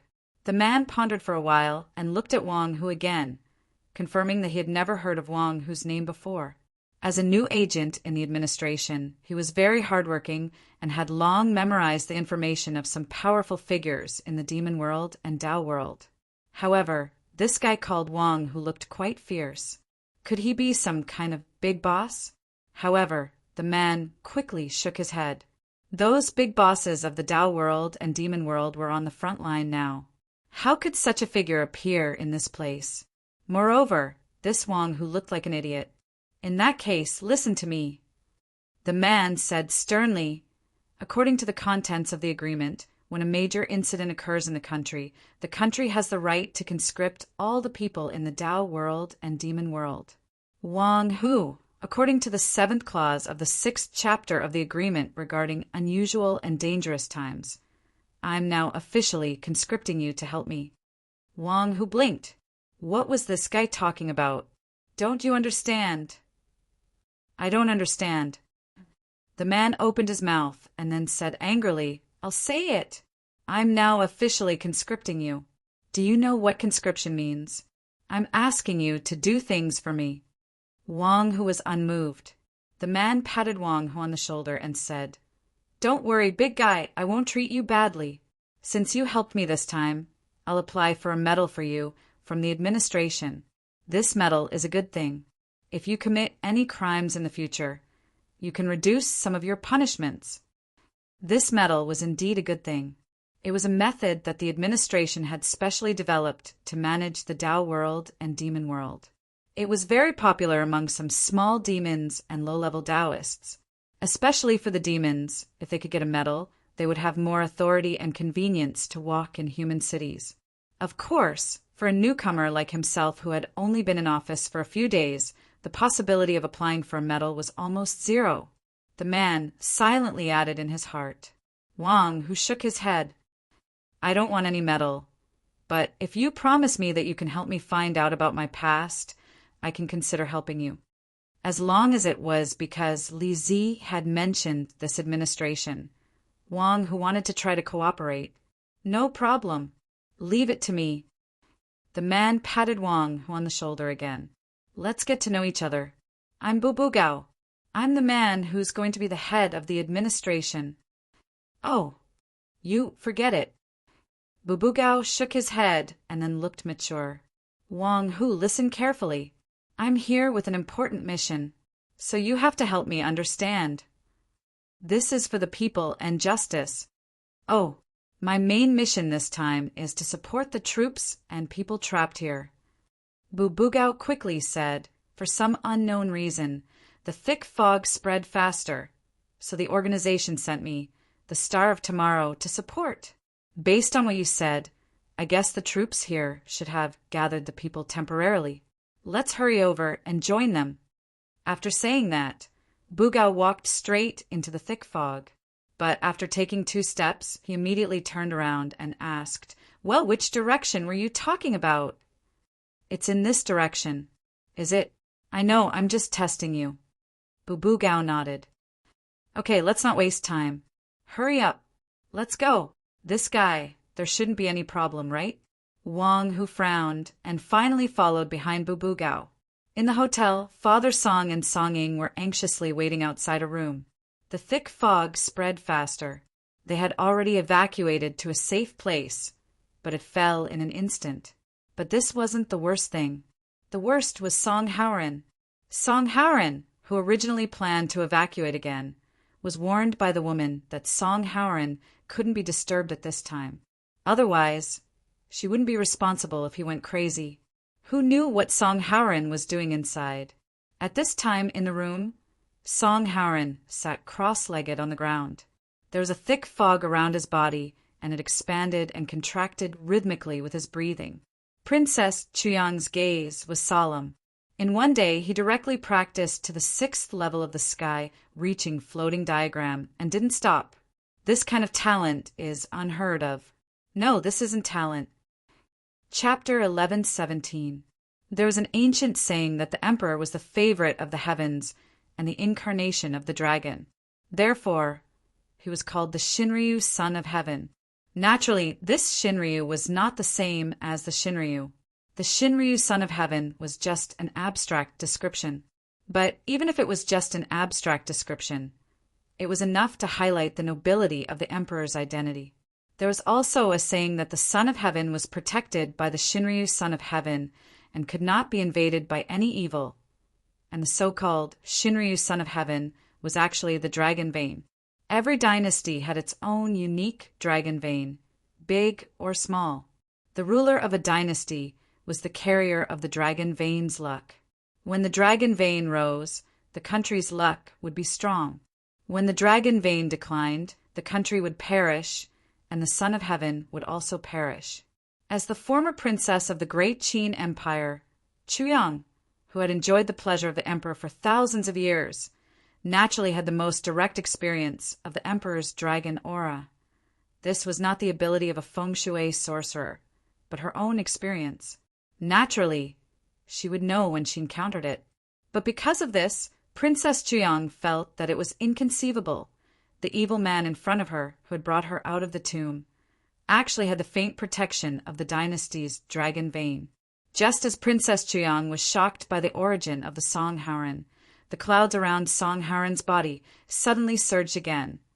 In addition to the faint golden dragon aura, another strange power appeared at this time. Golden flames that were like the scorching sun at this moment, were jumping from time to time in the clouds outside Song Haoran's body. Princess Chuyang only felt that this golden flame seemed to contain a boundless power. The moment the golden flame flickered, it even made Princess Chuyang's mind surge and her qi and blood become unstable. Although she was weak, her spirit was actually incomparably strong. Because she had been sleeping in the stone coffin all this time, she relied on some kind of secret method to temper her spirit, which prevented her from going crazy from sleeping for too long. It was precisely because her spirit was so strong that she could clearly feel the terrifying power hidden in this golden flame, as if it contained a trace of an indescribable power between heaven and earth. Whether it was the Emperor's dragon aura or this golden flame, they were extremely powerful forces that were hard to come by in the world. At this moment, they actually hit the body of the man in front of her, really made Princess Chuyang unable to maintain her calm. If Song Haoran's strange fate was placed in ancient times, perhaps a demon star of chaos. Princess Chuyang originally thought that this was already Song Haoran's body, but at this moment, Song Haoran's body once again erupted another power that made her heart tremble. Divinity. There were gods in heaven and earth, and gods had natures.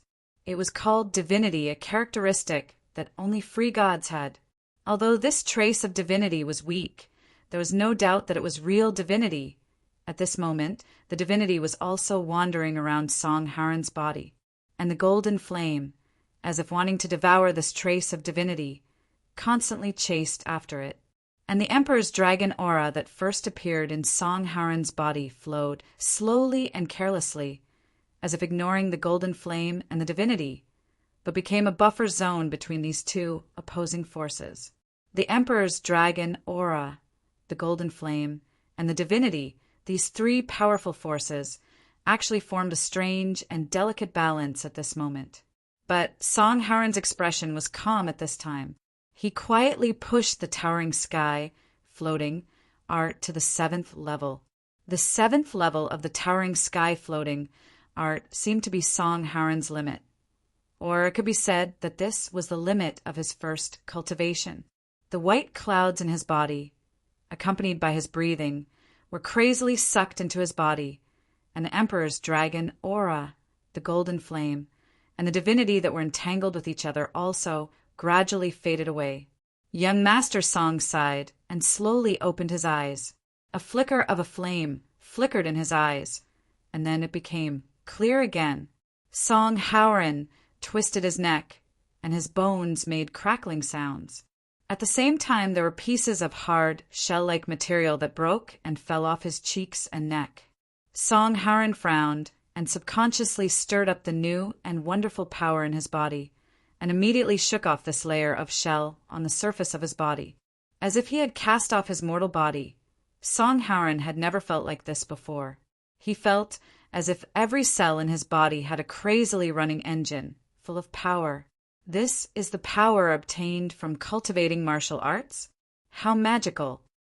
Song Haoran felt very satisfied with the new power in his body. Princess Chuyang, thank you for your guidance. Princess Chuyang? Princess Chuyang had turned around at some point and scolded him in a low voice. "Lecher!" Song Haran lowered his head to take a look. At the same time that he shook off the dirt on the surface of his body, it seemed that he had also shaken off his clothes. Looking at the angry and embarrassed Princess Chuyang, the usually carefree young Master Song suddenly laughed evilly. "Oh, no, according to our current etiquette, a man's chastity is also very important. As such, I have lost my chastity and can no longer marry a wife. Your Highness, please take responsibility." Princess Chuyang suddenly turned around and said with a surprised expression, "Are you serious?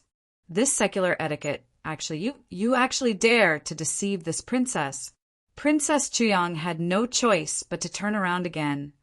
Young Master Song didn't expose himself at all at this moment, and his face naturally had a trace of an evil smile. How could Princess Chuyang not know that this shameless person was spouting nonsense? Maybe it will be true in the future. Song Haran laughed twice. When I have enough influence to influence the world, maybe my brain will go haywire and I will continue to promote it. Wishful thinking. Song Haran didn't care, and just casually put on the bathrobe on the clothes rack and walked towards the door. At this moment, his eyes and ears were very sharp, and even through the door he could clearly hear the footsteps, voices, and even breathing outside the door. His father and Song Ing were outside the door. Song Tianyu looked at Song Haran in surprise as he came out in a bathrobe. Seeing this, Song Tianyu couldn't help but open his mouth. "Don't think too much. I didn't do anything." Song Haran heartlessly shrugged. "When it comes to giving birth, let Song Ing do it." Behind Father Song, Miss Song Ing raised the middle finger in Song Haran's direction. "Haran, what happened to you?" Father Song naturally didn't hear this guy's tone. He really wanted to hold a grandson or great-grandson. However, he gave birth to the son himself, so he could naturally sense that Song Haran was different. It should be a good thing. At this moment, Song Haran said seriously, "Let's not talk about this for now. Did something happen outside?" Song Ing glanced inside the room, but didn't see the woman in the ancient costume. Ever since Song Haran picked her up, Song Haran had been watching over her, and no one else was allowed to come into contact with her. She could only quickly explain what had happened during this period of time. "The fog has spread even more?" Song Haran frowned. "What did the two experts that Mr. Blind invited to lead the way say?" "They went out to inquire about the situation, but haven't come back yet." Song Tianyu shook his head and said, "For now, I'll have someone stand guard here. Don't go anywhere." Song Haran nodded. After that, the family of three had a little discussion, but they couldn't come to a conclusion, so they ended this short family meeting. Of course, Song Haran didn't intend to let go of such a good resource like Princess Chuyang. He once again came to Princess Chuyang's side and got straight to the point. "Princess, you should already know about the fog spreading outside, right?" Princess Chuyang nodded. It could be said that she hadn't rested at all. She had been watching Song Haran's cultivation the whole time, so she naturally noticed the fog spreading. Song Haran pulled out a chair and sat down. "Let's not talk about anything else. Your Highness, shouldn't you teach me how to walk in the fog?" Walking in the fog had never been a problem for Song Haran, not to mention now. Even before he started cultivating the Babel floating art, Song Haran had the ability to construct a three-dimensional map of the nearby terrain in his mind. Even in the dark, he could walk naturally, let alone in the fog. But he couldn't do it alone because he had a family to feed now, so he naturally had to consider all aspects. But Princess Chuyang didn't say anything. Song Haran said indifferently, "When this matter is over and my family has safely left, I will naturally return this way, Ho Pearl, with both hands." Princess Chiang's eyes flashed with a hint of coldness, and she sneered, "Aren't you afraid that I will kill you after you return the sway, Ho Pearl?" "I should still be of use to the princess, right?" Song Haran said calmly, "The princess has woken up in the modern world, and there are many inconveniences. Song Haran is willing to be the princess's pawn. The princess doesn't have to worry about me betraying you. After all, I still need the princess to teach me how to cultivate the Babel floating art." For this reason, I will naturally help you with all my heart. A combination of interests, each taking what they need. Isn't that the strongest contract? The strongest contract, but also the weakest one. Princess Chuyang's soul was extremely strong, and even her gaze had the power to capture people's minds. At this moment, she was looking directly at Song Haoran, and Song Haoran didn't dodge or move at all. The firmness of his will surprised Princess Chuyang. She frowned and scolded. Before that, hurry up and change out of your slutty clothes. Young Master Song smiled slightly and went straight to the changing room to change out of his bathrobe. After that, Princess Chuyang began to teach him how to walk freely in the fog. But at this time, no one in the hotel noticed that in the thick fog, a huge black shadow had appeared out of nowhere. It seemed to be a mountain. When the two visitors from the administration were brought to a room in the stadium by Lung Feng hadn't completely digested all the information, but the origin of these two people should be real. But no matter why the administration acted this time, and what was in the thick fog for Lung Feng, the most important thing was to evacuate the local people. The two of you, according to a rough estimate, there are about 30,000 people in the stadium now. Isn't it a bit too much with just the two of you? Haha, Major Lung Feng, don't worry. One of the men laughed and said, It's just a way to find the way. There's no danger on the way. As long as we get out of the fog before it spreads, isn't it easy to get out of here? That was true. Once they were out of the fog and back in the civilized world, they could use all kinds of transportation, so it was much easier to evacuate. But Lung Feng remembered the terrifying thing that happened in the morning, so he immediately asked, The two of you, is there really no danger on the way? They probably sensed the hidden meaning in Lung Feng's words, so they asked, Major Lung, what do you mean? Lung Feng briefly told them about the discovery of the corpses. The two people from the administration looked at each other and frowned. Major Lung Feng, did you bring the corpses back? We want to see it with our own eyes. Please follow me. Lung Feng nodded and gestured for them to follow him. There were at least 200 to 300 people in the first batch of evacuees in the morning. Due to the poor conditions, not all of them were brought back. Lung Feng only ordered his men to bring back some of the corpses and the soldier who was still alive but had gone crazy. When the two men from the administration saw the corpses placed in sleeping bags on the ground of the equipment room in the gymnasium, their faces seemed to turn serious. There were bite marks on the corpses' necks, so their blood must have been taken from there. At the same time, the corpses were extremely cold.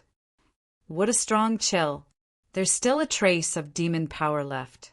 Not only that, their essence, energy, and spirit were all sucked dry in an instant. Ice-type demon power, and it needs to suck the blood of living people. There doesn't seem to be any demon race that fits the description. Maybe it's a new demon race that took advantage of the chaos to come out and go crazy. Let's get down to business. You're right. Lung Feng only saw the two men's lips moving slightly, but he couldn't hear what they were talking about. He had no idea what they were talking about. After a while, the two men walked to Lung Feng's side. Major Lung Feng, we've checked the corpses. One of them said seriously, If I didn't see it, it should be the work of a demon on our wanted list. But don't worry, Major Lung, this demon is no match for us. If we encounter it, we'll take care of it directly. Lung Feng couldn't say anything when he saw how certain the two men were. After all, he knew very little about this relevant department. However, there was a saying in the circle of high-ranking officials. The administration was a special person who was one level above the officials. If there were no special circumstances, they would cooperate if they could. It couldn't be wrong. Of course, it's best to have your assurance. Lung Feng nodded. That's good. The two men nodded, then said, There's no time to lose. I'm afraid the fog will spread faster. We must evacuate the people as soon as possible. I'll have to trouble Major Lung to organize it. We'll lead the way for you. After that, we still have to support other places. The area of the closed disaster area is too big, and we have limited manpower. Thank you for your trouble. Lung Feng nodded and immediately turned to leave. The two men from the administration looked at Major Lung Feng, who was leaving, and a strange smile appeared on their faces. Yen yen yen yen. Chapter 1118. What made Tae-Inzi panic was that it seemed to have become air in the eyes of Miss Maid. How to say it? For example, Tae-Inzi deliberately appeared in a very conspicuous place. Miss Maid was cooking the master's meal in the kitchen. Tae-Inzi, who had rolled back and forth in the kitchen several times, still didn't get Miss Maid's attention. For example, he deliberately rolled under Miss Maid's broom, and then was swept into the garbage spatula like garbage. Still didn't get Miss Maid's attention. No matter how to strike up a conversation, of course, it was impossible to speak ill of her, and it would never happen. It seemed that he really had no sense of existence, completely transparent. But this was obviously not something to be happy about, because the more it was like this, the more Tae-Inzi worried about his future. I was wrong. I was really wrong. Miss Yu Yi, I shouldn't have taken things to the Penglai treasure house without permission. I was really wrong. Tae-Inzi cried bitterly. Miss Maid seemed to think of something. She suddenly opened the cabinet, took out a decoration from inside, and carefully wiped it. I was wrong. I was really wrong. I shouldn't have left during work without permission. Please punish me. I am willing to accept any punishment. Tae-Inzi knelt down and begged for mercy, looking up at Miss Maid's chin with his dog head. What should we eat for lunch? Miss Maid was holding her face at this time, as if she was wandering in the void. I was wrong. I was really wrong. I shouldn't have lost the body of the Black Soul Messenger, and even been put into this dead dog's body. I was wrong. I have embarrassed the master and you. Perhaps he had never been so pious and ashamed in his life. How about challenging the osmanthus floss? Miss Maid said to herself, I was wrong. I was really wrong. I was really wrong.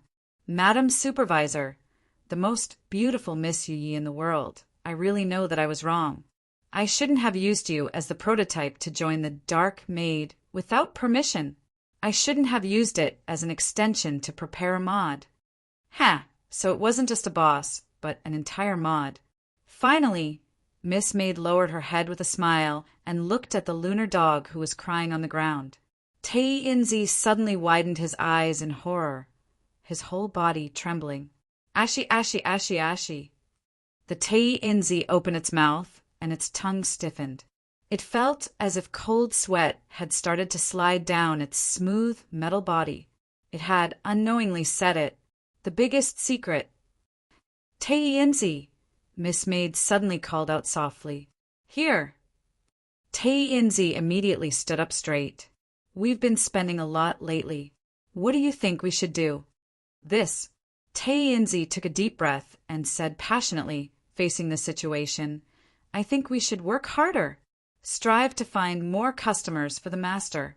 That's right. We still need to generate revenue. Very good. Miss Maid nodded, but these seemed to be a bit slow. Tae-Inzi's heart skipped a beat, and he quickly said, Not only do we need to increase revenue, we also need to cut off revenue. I won't hide it from you. Yu Yi, Miss Maid, I sincerely want to serve you, boss. The boss is simply my second parent. It can be said that without the boss, there would be no second life for me. I will continue to be trapped in the white jade token forever. I feel that serving the boss for 500 years is not equal to the kindness that the boss has shown me. 600 years? No. 1,000 years. I want to extend the service time to 1,000 years. No, it's not enough. We are the most servants. How can this be enough? I've decided that from now on, my salary and year-end bonus won't be given to me. For the boss. I didn't know that Tae-Inzi is so loyal that I'm almost inferior to you. Miss Maid smiled gently. But the service time is set by the master. If you want to extend the service time, you need to get the master's consent. Tei Inzi secretly breathed a sigh of relief. Miss Maid changed the thread of discussion at this time. However, I approve the rest of your request. You don't want transaction performance or benefits. You're really a model worker. That's of course. My heart hurts so much. Are you talking about something interesting? At this time, Boss Luo's voice appeared at the stairs. Master. Seeing Luocho come down, Yi quickly turned around and meticulously followed the etiquette of a maid meeting the master. Luocho walked over slowly. Miss Maid smiled at this time and said, nothing special.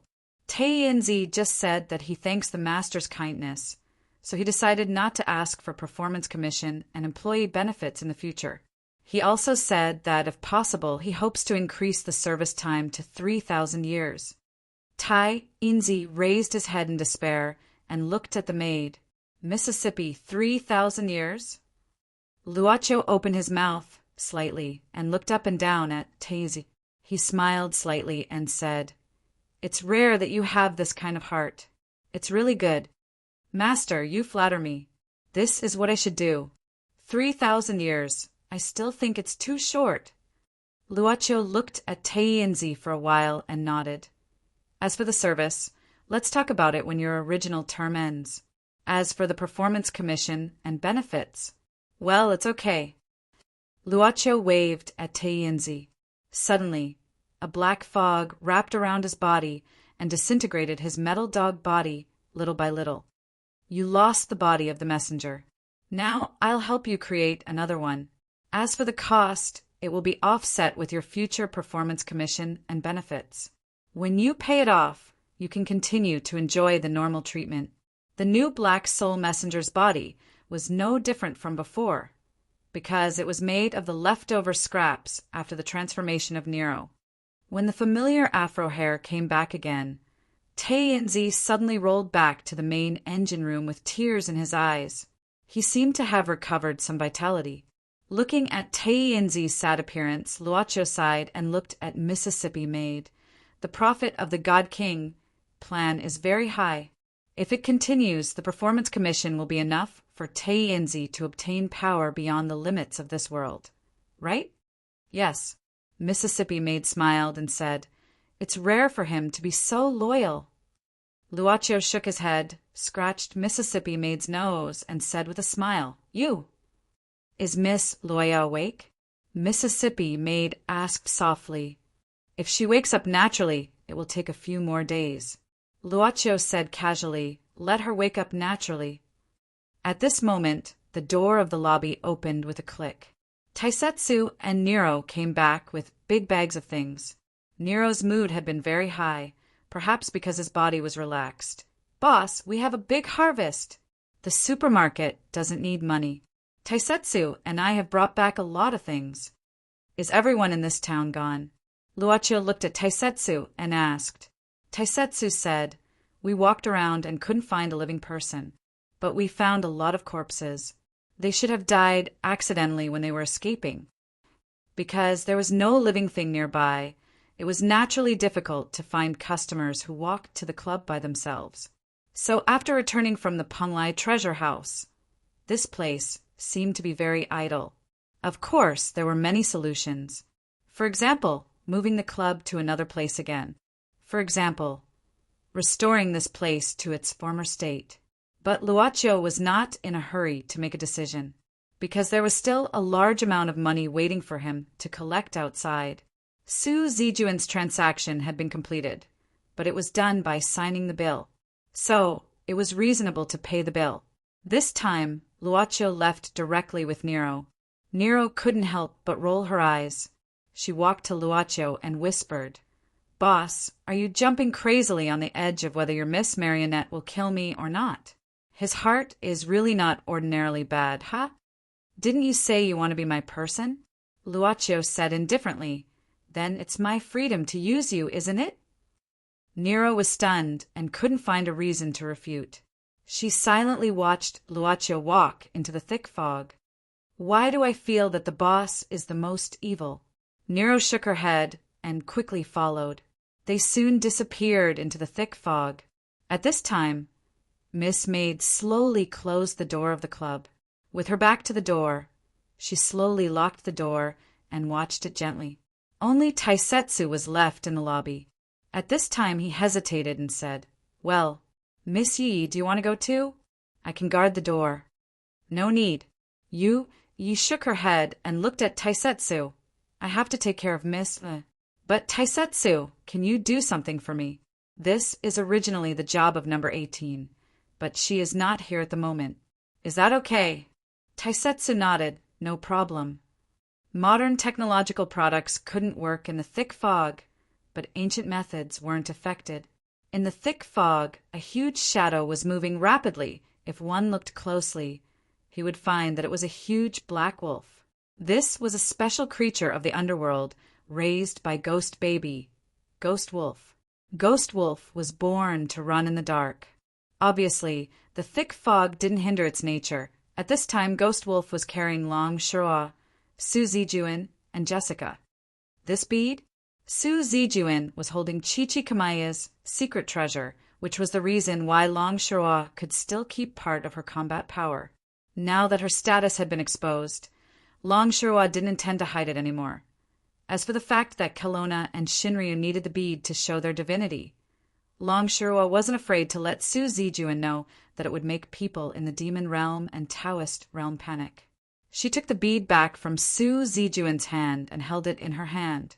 Su Zijuan couldn't help frowning. "Now you can't get nourishment from the earth. Chichikamaya can help you make potions to replenish your chi and blood. But how many herbs can match your Shinryu-esque blood? I don't want to nag you, but if this goes on, your blood will be used up sooner or later. Don't you know the consequences? It's better than nothing." Long Shirua shook her head. Su Zijuan snorted. "Since this is the work of that shop, the one who started the trouble should be the one to end it. The next time we meet, I'll buy it for you." Long Shirua glanced at Su Zijuan and suddenly said, "You're using those evil souls in the secret seal, right? Since the era of the 3 sovereigns and 5 emperors, the Shenyuan royal family has sealed countless evil souls. Is this what you're relying on?" Su Zijuan pursed her lips. "Anyway, these evil souls are still seals, and it's hard for us to destroy them. Why don't we make use of them? That shop owner likes these things, doesn't he? Since he likes them, and I can't use them, why can't I use them?" Long Shirua was a little angry. "You know, there are many evil souls sealed in the secret seal. But have you forgotten that there are many heroic spirits of the Shenyuan royal family soldiers? Do you think that Shenyuan doesn't have to pay any price to seal these evil souls? Every seal, every battle of the evil spirits, there are countless warriors who step forward one after another, using their lives and souls to delay the evil spirits so that we can seal the evil spirits again and again. It's not that we can't destroy the evil spirits, but once we destroy them, it's the same as destroying the temporary heroic spirits as well.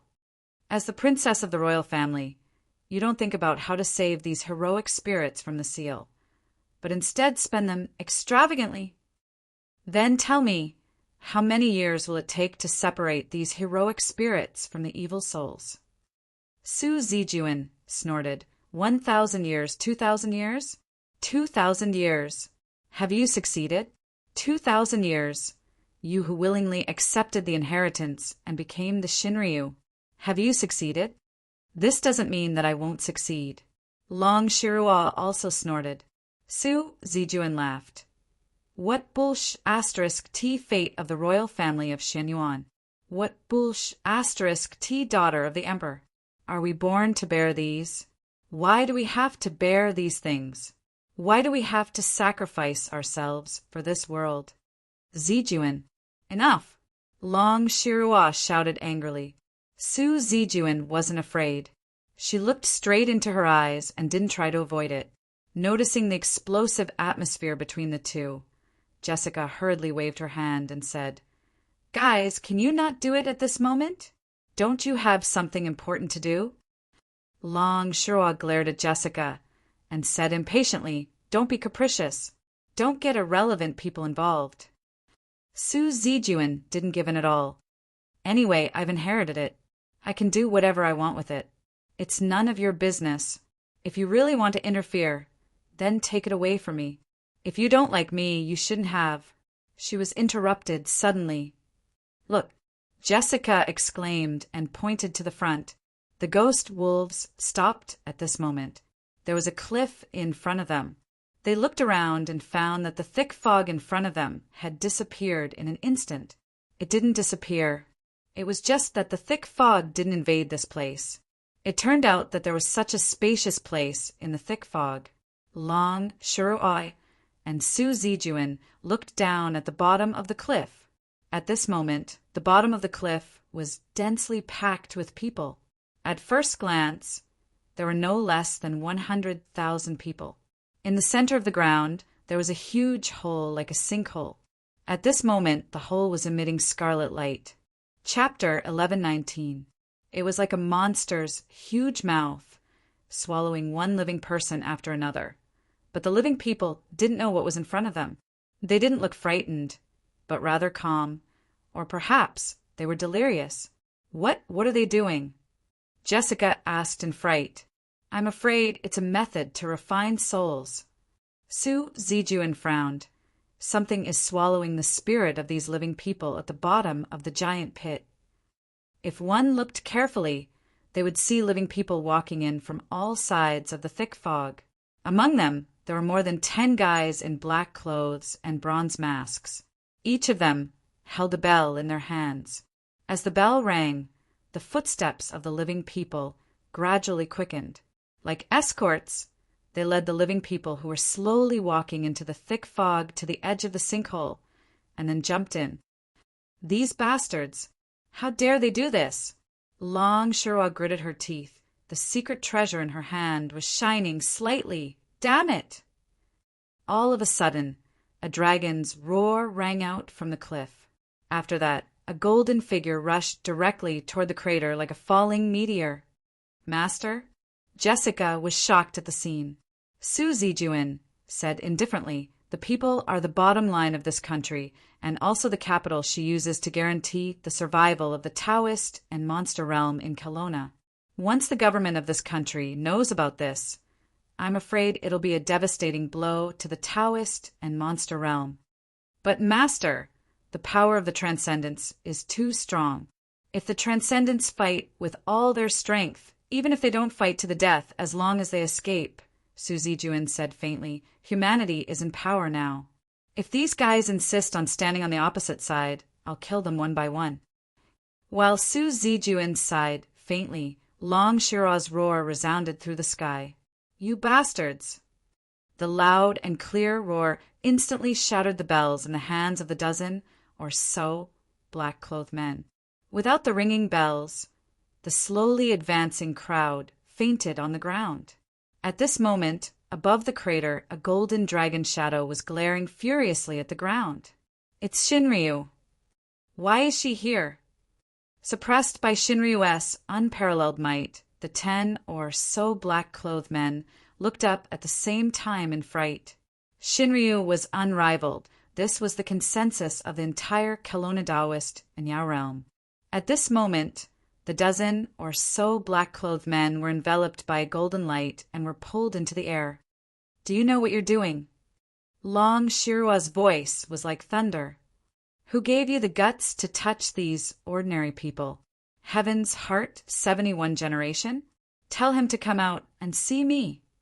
Within the dozen or so light barriers, the black-robed men were all silent. "Roar!" The enraged Shinryu roared once again. His loud voice was like a shock-wave that shook the earth. However, at this moment, one of the black-clothed men suddenly said in a deep voice, "Shinryu, what are you protecting? Is it this Kelowna or a creature of Kelowna? If it's a creature, we're also one of them. Roar! Tell Heaven's Heart 71 generation to come out. Way, pilgrimage. Go, ultimate technique." Instantly, one of the black-clothed men raised his arms and shouted. Meanwhile, his body expanded crazily with surging spiritual energy, like a volcano that was about to erupt. He broke the light barriers around him. You're crazy. You destroyed your own Dao foundation. Before Long Shirua could react, the other black-clothed men who were imprisoned also shouted the same words. They burned all of their spiritual energy and broke free from the light barriers. After breaking free, they didn't choose to fight against Shinryu in Kelowna. Instead, they rushed into the crater without hesitation. They chose to merge with the thing in the crater. As if they had jumped into lava, their figures were instantly wiped out. Instantly, the crater shone with red light, and a blood-red bead gathered rapidly in the bright light. Long Shirua roared and rushed into the crater with her huge body. However, when she was about to grab the red bead, the space suddenly shook, and the red bead disappeared in front of her. Wong, it was the power of the dragon bloodline, the power of Wong. Instantly, the dragon's roar broke out of the crater with boundless anger. Su Zijuan slowly landed beside Long Shirua. At this moment, Long Shirua lowered her head and looked at the crater without saying a word. It's so good. Su Zijuan also glanced at the crater. Suddenly, she stretched out her hand and a piece of broken bronze mask flew into her palm. Su Zijuan covered her face with the bronze mask and looked at Long Shirua from head to toe. You said it's so good. At least I feel like I'm alive. Su Zijuan still looked at Long Shirua through the mask. It's better than waiting for death without any hope, isn't it? Long Shirua clenched her fists, then turned her head and flew away, disappearing into the dense fog. Su Zijuan looked at her silently with a cold face. You want to protect both sides, but there's no such thing as having the best of both worlds. Anyway, I don't have the right to criticize you. After all, I'm just a puppet of humanity. From afar, Jessica ran over quickly. Master, where did Mississippi Long go? To be silly, Su Zijuan said indifferently. Don't worry about her. She's going through menopause, so she's grumpy. Jessica gave a start. She couldn't understand the relationship between Su Zijuan and Long Shirua. Then shall we catch up with her now? Catch up? Su Zijuan shook her head. There's no need to catch up with her. The debt collector has come to our door.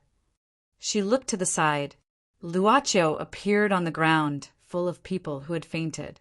He walked towards Su Zijuan slowly. Of course, there was Nero behind him. Miss Su Zijuan, are you free? Boss Luo finally came to Su Zijuan and greeted her politely. Of course, he also nodded to Jessica slightly. I'm not free. Treat me to dinner another day. Su Zijuan said directly, do you want to chase me? Just give me dozens of times of Cain's blood as a greeting gift. I'm very busy. Hearing this, Nero blinked his eyes as if he saw something interesting. His attention was attracted by this girl who looked like a young girl. Then, I'll hold a banquet for you another day, Miss Su Zijuan. Luocio smiled. Of course, I'll cook by myself.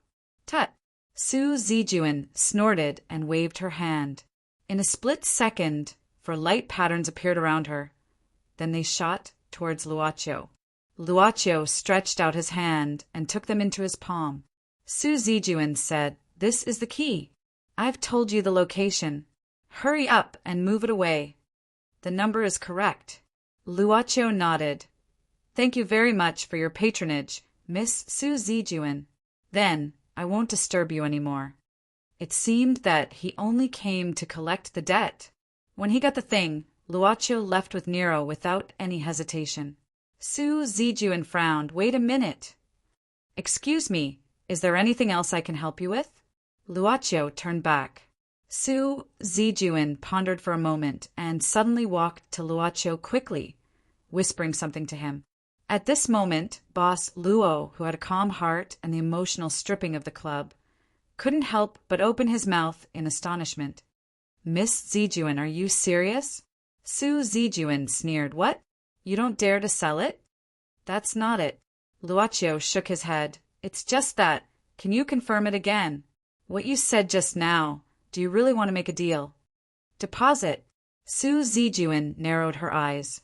She waved her hand once, and a light pattern was formed in front of her. This is from the South Sea. Okay, Boss Luo nodded. Of course. There was no reason not to earn money. Thus, an ancient scroll opened up in front of the two of them. Su Yuqian slapped his palm on it without hesitation and said happily, "Then I'll be waiting for your performance. Remember to work hard." Watching Su Zijuan flew into the thick fog with Jessica, Luocio stood there for a long time without saying anything. Nero only heard her boss muttering, "It seems that you can really do whatever you want with money." When Bubugao and Wang Hu came to the gymnasium, they found that there was no one here. But Wang Hu said that there was a lot of human smell left here, so they should have left not long ago. Bubugao couldn't help but search around the gymnasium. Strange, did the troops here start to move? Bubugao furrowed his brows. Or could it be that someone has already arrived a step earlier and left with the others? Why, don't you know how many people you have? Wang, who couldn't help but ask curiously. He just couldn't remember what happened in the past, but his logical thinking was still very normal. Bubugao shook his head. "Big brother, look at the situation. We lost contact a long time ago, okay? But if it's our people, if they moved, they should have left some marks for later people to know. But I didn't find any marks. I only found a few frozen corpses." Wang, who glanced at the basketball court in the gymnasium. There were used materials everywhere. They should have left not long ago. It won't take long to catch up with them. Do you want to follow them? Of course. Bubugao said righteously. You don't know how dangerous this road is. How can I abandon it? Follow them to get credit, or else how can you get promoted? Then you'd better hurry.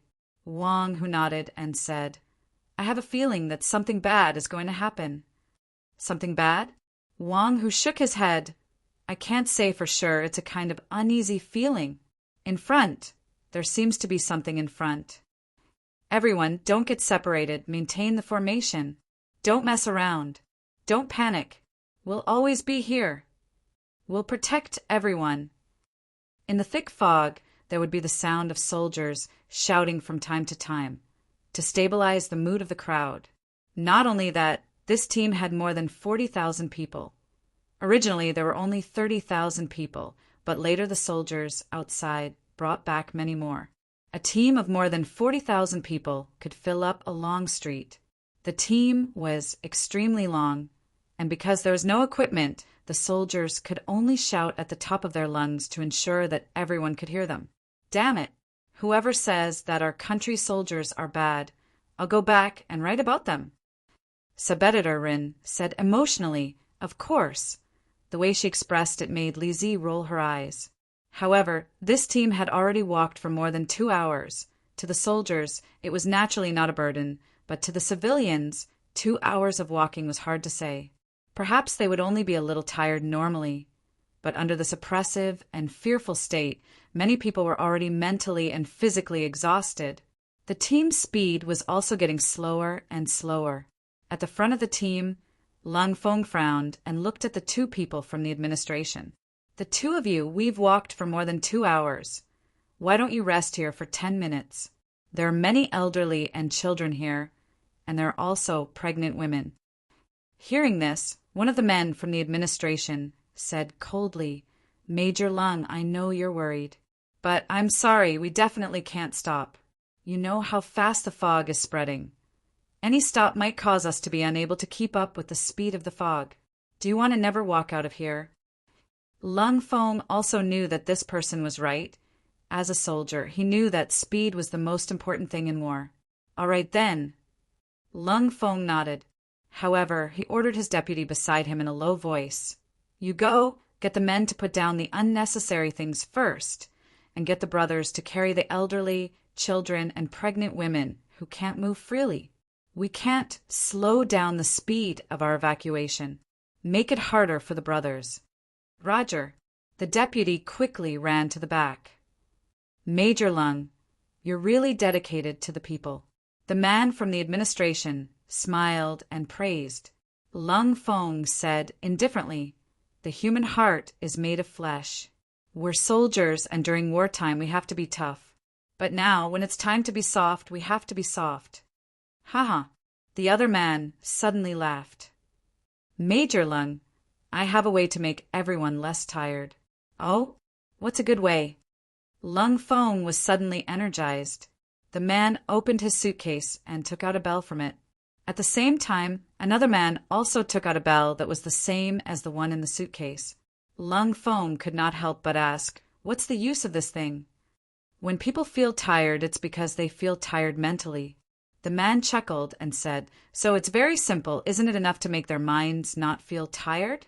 This ringing bell can make the person who hears it forget everything and not think about anything. Think, think, think, think." As the man shook the bell in his hand, the word think kept ringing in Lung Feng's mind like an echo. Yu. Chapter 11:20. Lung Feng, who was on the verge of collapsing, suddenly pulled out his gun and pointed it at one of the men from the administration. However, the crosshairs were moving in Lung Feng's sight at the same time. Double shadows, triple shadows. He found that his body was very heavy and gradually lost control. Lung Feng shook his head hard, but it didn't help at all. Just when he was about to pull the trigger, the man in front of him quickly rushed forward and punched Lung Feng's abdomen. The severe pain made Lung Feng lose his consciousness, and he finally lay on the man's shoulder. This guy's willpower is really strong. The man shook the bell in his hand. Lung Feng, who was motionless, slowly stood up, but his eyes were blank. He is outstanding among ordinary people. After all, he is a soldier. Another man said indifferently, "Well, I'll go to the front and take a look. You take care of him. Don't worry. It's much easier to control Lung Feng." He smiled. The man who was about to leave nodded and said in a low and strong voice, "For the future."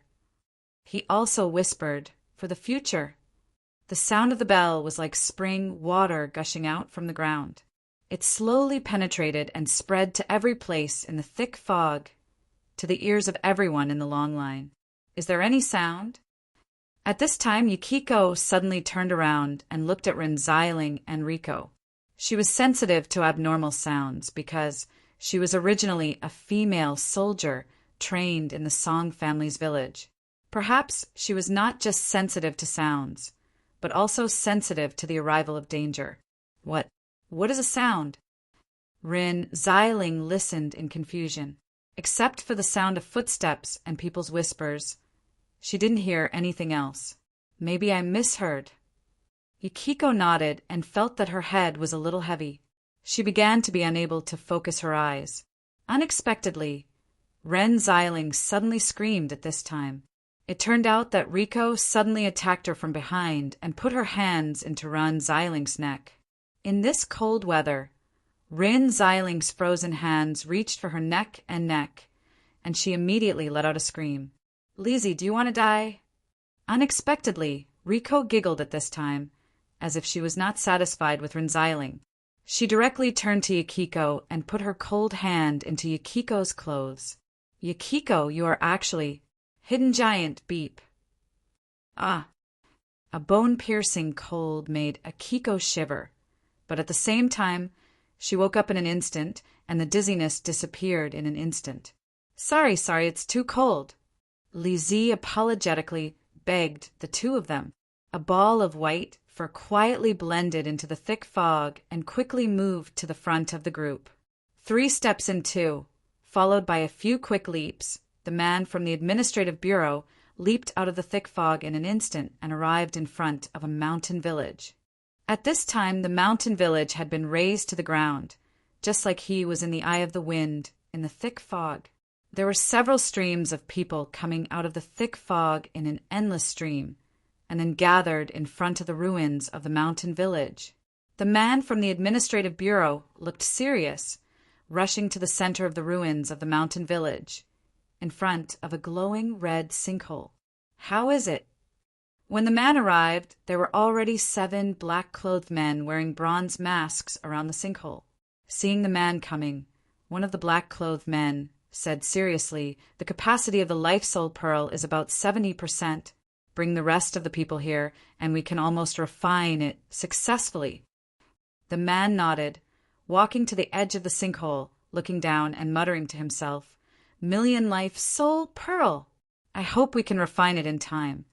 Sure. The black-clothed man patted his shoulder, but suddenly he said in a deep voice, "Did you come back by yourself?" "What's wrong?" The man from the administrative bureau frowned. At this time, the black-clothed man clapped his palm in the air, and a heavy palm force came out. Not far away, the ground was directly blasted by the black-clothed man's palm force, and a white fluffy ball rushed out in a panic. The black-clothed man snorted and waved his arm again. A green arc shot out, directly splitting the white fluffy ball into two. "You're being followed." The black-clothed man looked at the man from the administrative bureau. The man's face changed slightly, and he instantly turned back. Seeing this, the black-clothed man waved his hand, and suddenly 2 more black-clothed men followed. While they were fooling around, Lizzie's face changed slightly. "What's wrong?" Seeing Lizzie's face, Rensselaer couldn't help but ask curiously. "No, I'm just a little hungry." Lizzie stuck out her tongue. Auntie Ren habitually rolled her eyes. "Let me look for it. When I came out, I thought I brought a few pieces of chocolate. I don't know how long it will take to rest. You eat some first." Then Auntie Ren began to rummage through her backpack. But at this time, Lizzie suddenly shot out 2 thin ice needles from her palm. One shot to the back of Rensselaer's neck, and the other shot to the back of Yukiko's neck. Both of them fell down instantly. Lizzie rushed forward to support them and whispered, "I'm sorry, just treat it as a weight loss acupuncture, okay? We can't go on the road ahead. Although I don't know what happened, it's obviously a dead end." Taking a deep breath, Lizzie carried both of them and quickly retreated.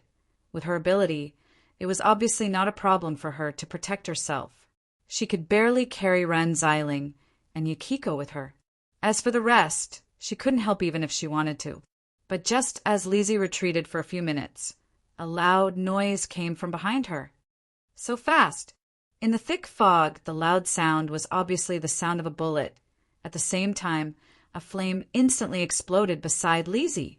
Lizzie waved her hand and set up an ice shield in front of her. The ice and fire melted in an instant. Lizzie looked at the world of thick fog nervously. She saw a figure slowly walking out of the fog. The man held a pistol in his hand and pointed at the 3 of them. "I didn't expect that there was a monster hiding among the ordinary people. You hid well. I was almost fooled by you. That's all I can do." Lizzie was not in a hurry. She smiled playfully and said, "Uncle, I don't kill and I don't do evil. I'm a law-abiding citizen. What about you? I haven't seen what you want to do. These 2 are my friends. I just want to take them away. Is that okay?" "It's not up to you." The man snorted and pulled the trigger again. Lizzie had never seen such a shot from a pistol. In a panic, she set up 3 ice shields one after another to block the bullet. But before Lizzie could react, there were 2 air-piercing sounds behind her. Lizzie was shocked. She gritted her teeth, and a fierce wind and snow whirled around her. The wind and snow whirlwind was 10 meters high, and it forced the sneak attacker to step back. After a short while, the wind and snow whirlwind dissipated. At this moment, Lizzie was wearing a white kimono with a blue belt tied like a butterfly on her back. So it's a snow demon. It doesn't look like a native of the divine land. Humph, a foreign little demon. How dare you ruin my plan? The attacker snorted coldly. He waved his hands, and 2 balls of flames appeared in his palms. On the other side, the man with a gun and another man in black were approaching them. Seeing this, Lizzie's eyes narrowed. She hugged Rensselaer tightly and pulled Yukiko away. Yukiko, who was in a coma, was wrapped in a cold air and was thrown toward one of the men in black. At the moment when Yukiko was thrown out, a gust of wind and snow suddenly appeared around Lizzie. In the wind and snow, Lizzie disappeared with Rensselaer. The man in black waved his hand and slapped Yukiko away. Yukiko hit a nearby rock hard. Suddenly, the rock shattered and Yukiko's life was unknown. "Chase, our plan can't be wrong." The man in black scolded angrily. The 3 of them instantly sneaked into the thick fog. At this time, Yukiko, who was under the rubble, suddenly emitted a cold air. After that, a white ball of fur rushed out from under her body and carried her body away quickly. The wind and snow gathered. Lizzie heaved a sigh of relief. She saw that the surrounding was white and she couldn't distinguish the road. She lowered her head to look at Rensselaer and saw that her lips were a little pale. Ordinary people will definitely freeze to death. Sister Rin, your body is really good. Lizzie's eyes flashed with a trace of surprise, and then she looked back. Yukiko, I'm sorry. After all, we don't know your origin. Whether you live or die, we can only leave it to fate. Leave it to fate. You will definitely die. Cold voices came from all directions like demons, which made Lizzie's face change dramatically. Those guys, they actually caught up with us in an instant. The billowing heat waves rose at this moment, evaporating the surrounding thick fog and revealing a large open space. Unknowingly, it turned out to be a cliff in front of them. Above the sky, a black-clothed man with raging flames all over his body looked down. Lizzie waved her hand and shot out a cold air, but it was evaporated in an instant before it got close to the man. A mere snow demon dares to be presumptuous in front of the Vermilion Bird clan. The man in black snorted coldly. Vermilion Bird. Lizzie shouted in horror. The one in front of her was exuding a pure aura of a big demon. She just came out for a stroll. But why did she encounter such a horrible guy? The man in black didn't care. At this moment, he opened his hands and hundreds of fire feathers condensed in the air and shot down crazily. In the thick fog, the man from the administration said, "Chu Lao, keep her alive and refine her soul. This snow demon's spirit is good. The woman's spiritual aura is full and bright. She is of high quality and can be used to refine the life soul bead. It will definitely be more effective. I have my own points." The man in black. Chu Lao shouted coldly.